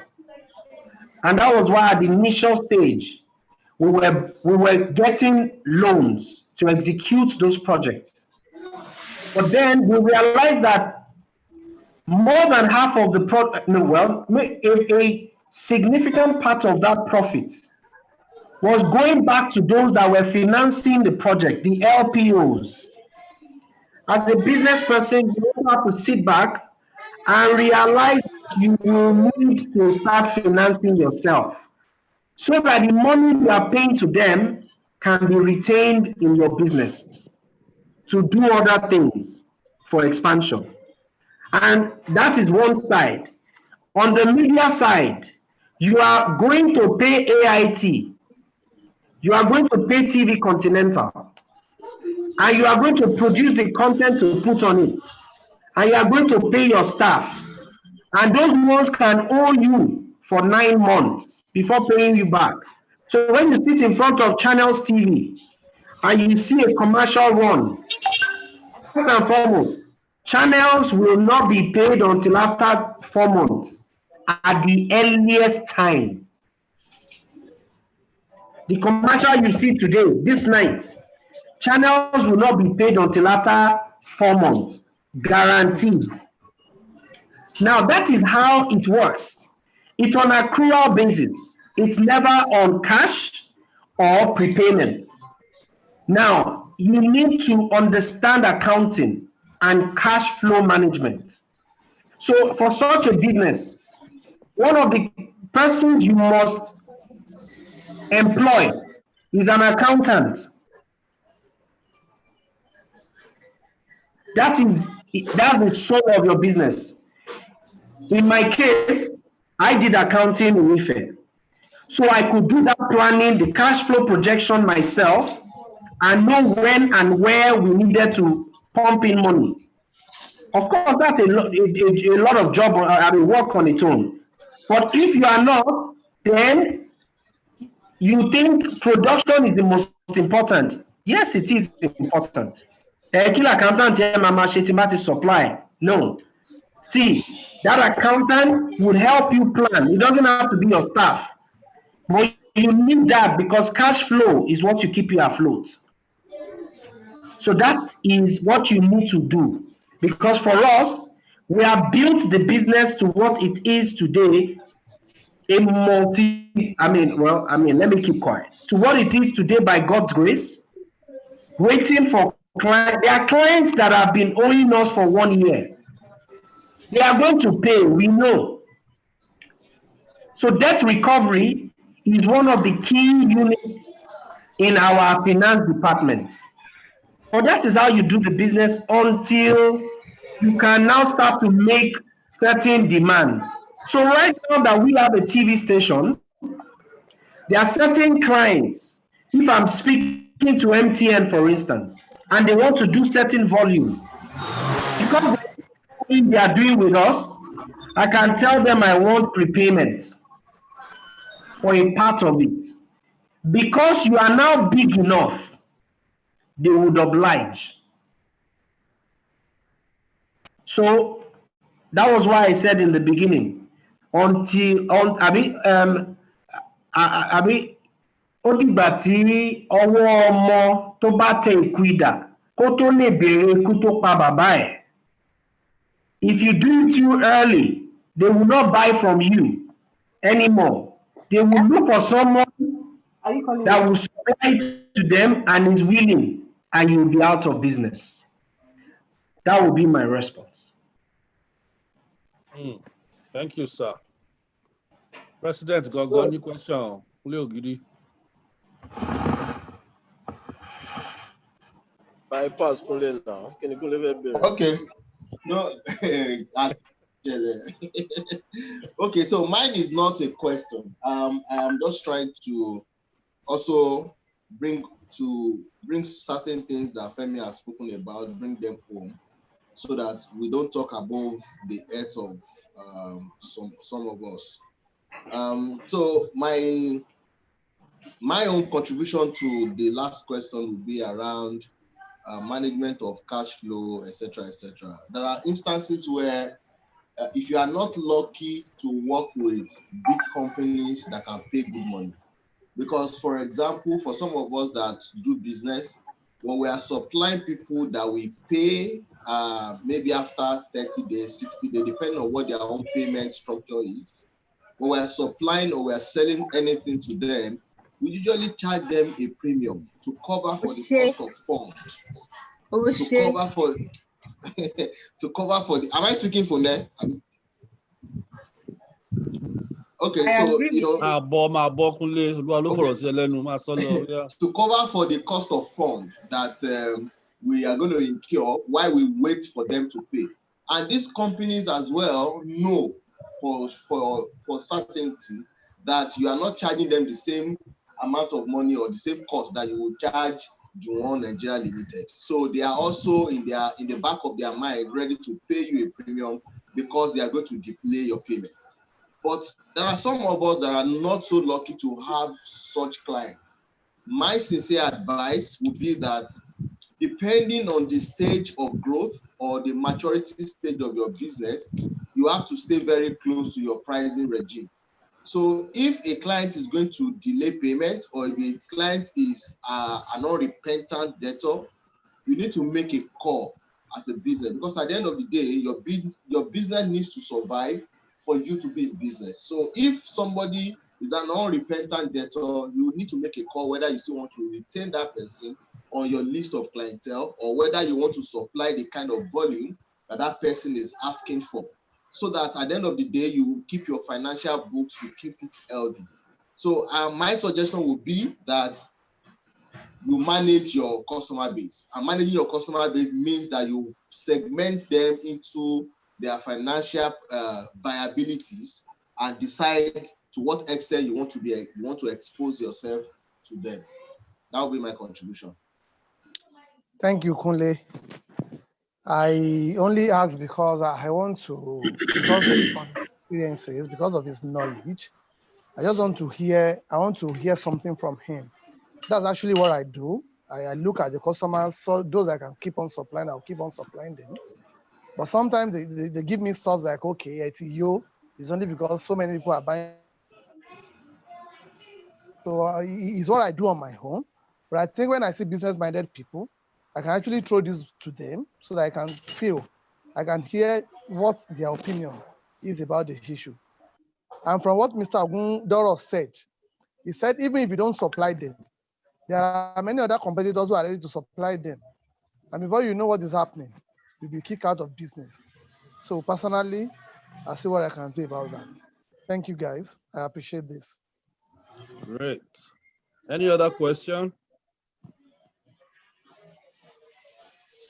The one thing that I wanted to say, not really a question per se, it's just to complement Mr. Ogundoro's lecture today. And it has to do with the spiritual perspective or component of entrepreneurship that Mr. Ogundoro talked about. And it was very evident that Mr. Ogundoro, if you're not a pastor yet, then clearly there's a calling on your life because everything you talked about today, from a business perspective, you drew on a spiritual perspective to, as the driving force or factor for it. From the Christian perspective. Now, what I wanted to, while you were talking, I had a discussion with one of our group members who, threw the question to me that, well, are we saying that only Christians can make good entrepreneurs? Are we saying only those who hear from the Spirit of God within the framework of Christianity can make good entrepreneurs? That is not what we're saying. And the perspective I would like to add to it from somebody who lives in the US, because of the way the US is now in terms of God. Like the speech that Mr. Ogundoro gave today, now, if you wanted to give it to in the US, except you are giving it to like a church, or if you are giving it to a secular group, like an host constitution group, where there will be people who believe in God, people who absolutely don't believe in God, Buddhists, whatever, and all of that, to give it a broader perspective. I think one of the things I learned a long time ago is that there are certain things that we call godly principles. And godly principles are universal principles. They are not necessarily Christian principles. All Christian principles are godly principles and vice versa. But godly principles can be exercised by non-Christians. Universal godly principles include everything that Mr. Ogudara talked about today. Honesty.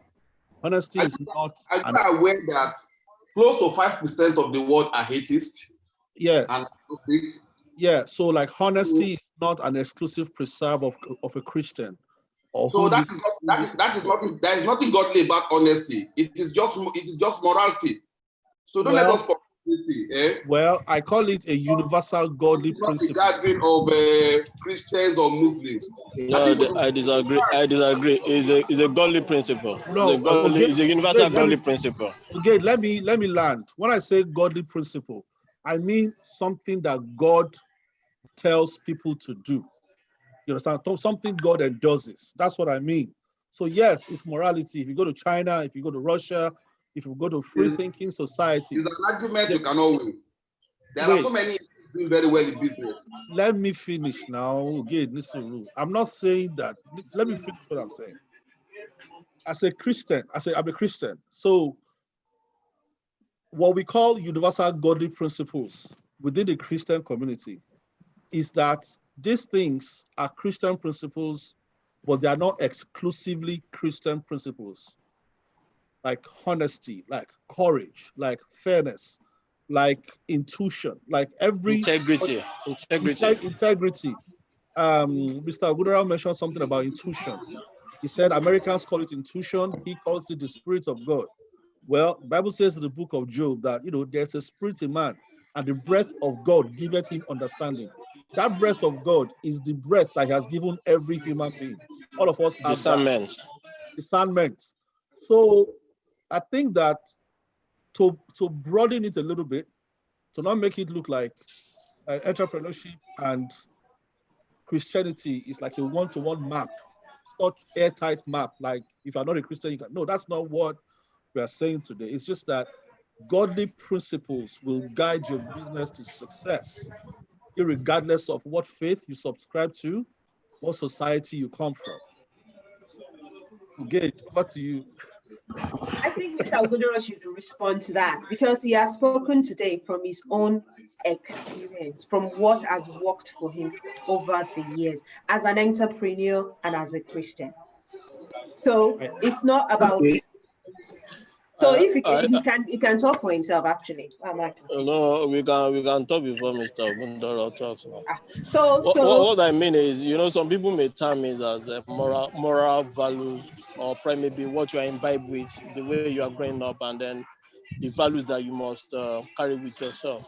Some other people, if you're a Christian, you say, okay, well, it's a godly principle. If you are not a Christian, if you're a Muslim, these are normal universal values that guide the world: integrity, honesty, discernment, and everything. So it all depends on the perspective and then the angle in which you are looking at it. And that's vision. The way I say it. Yeah, vision, all of that. See, there are some things there. I appreciate everything Mr. Ogudara said, and the takeaways are clear. But I personally believe that when it comes to discussing things that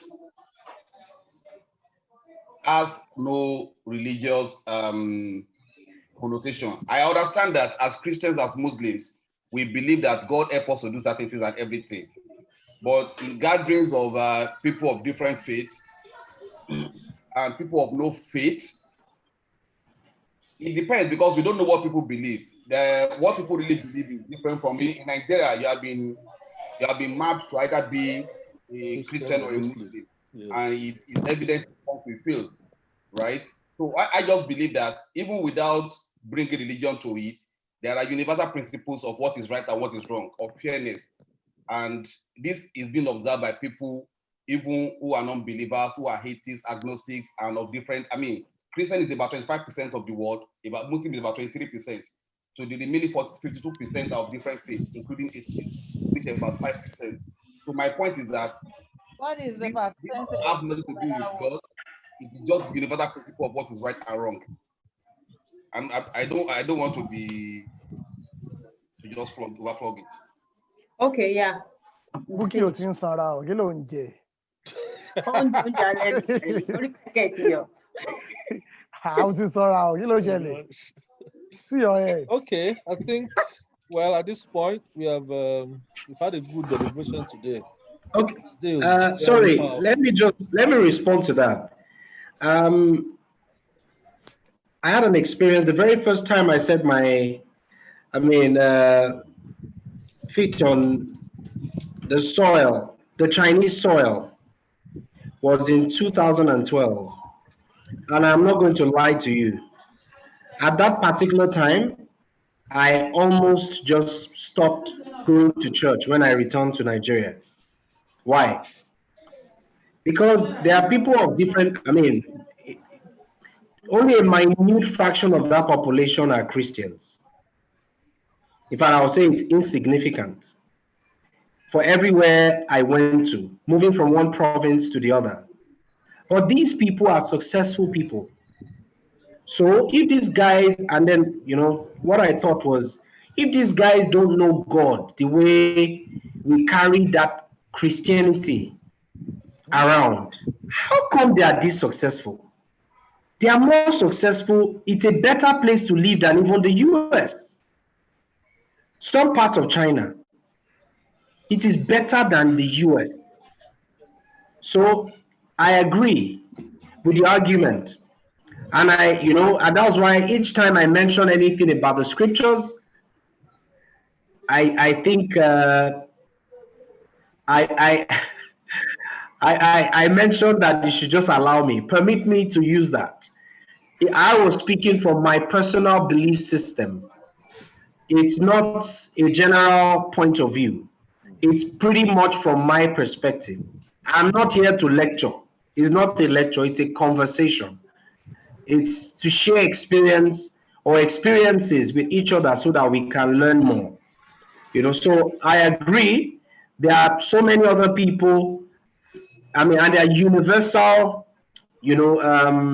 values that people apply to their daily living, and they extend that to their businesses, and they are successful. So it goes both ways. So it works because they are not Christians in China, and these guys they enjoy the best of the world. You will see vehicles that you will not find anywhere else, not even in America, and they are very wealthy. But they do that, and they're very extremely humble people, extremely.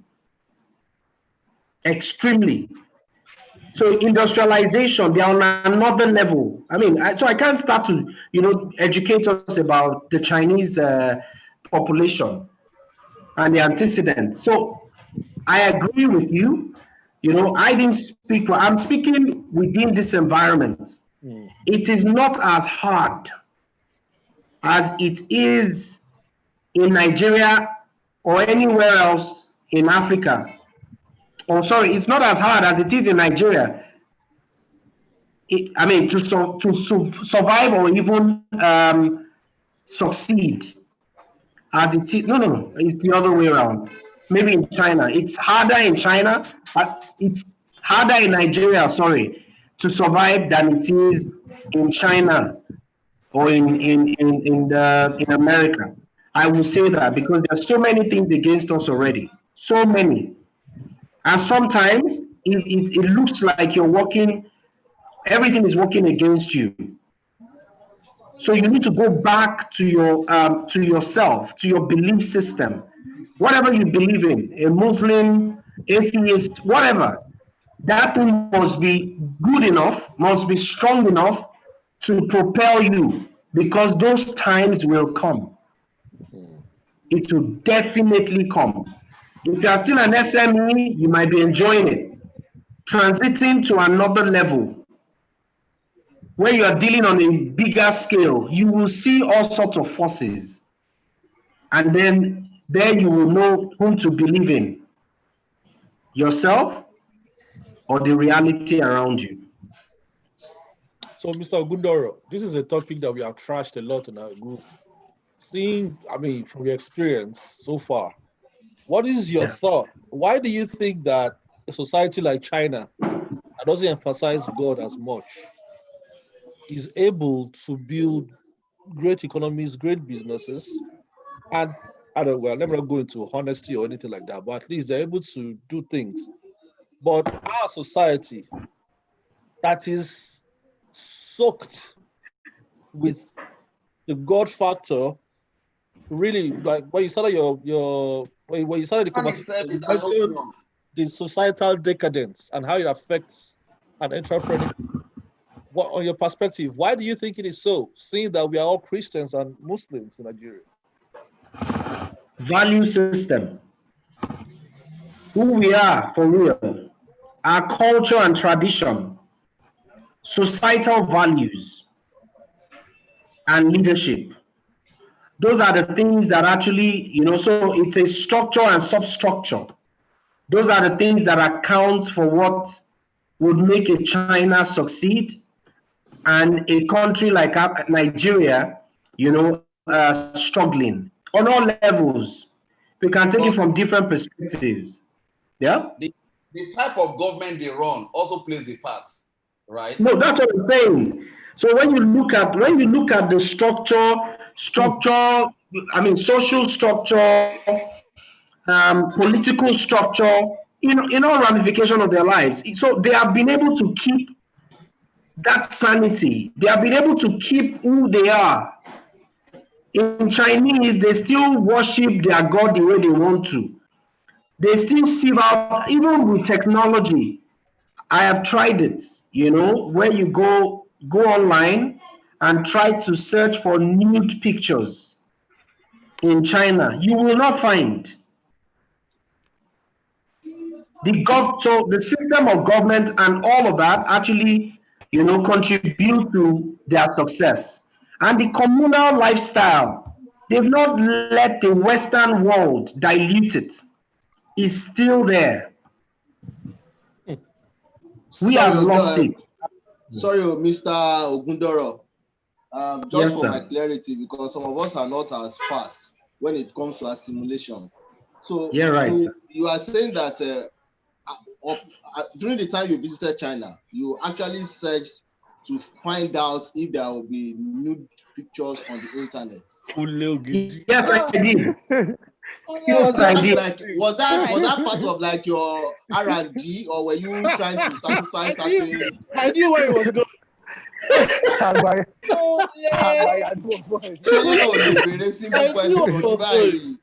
Complicated question, okay.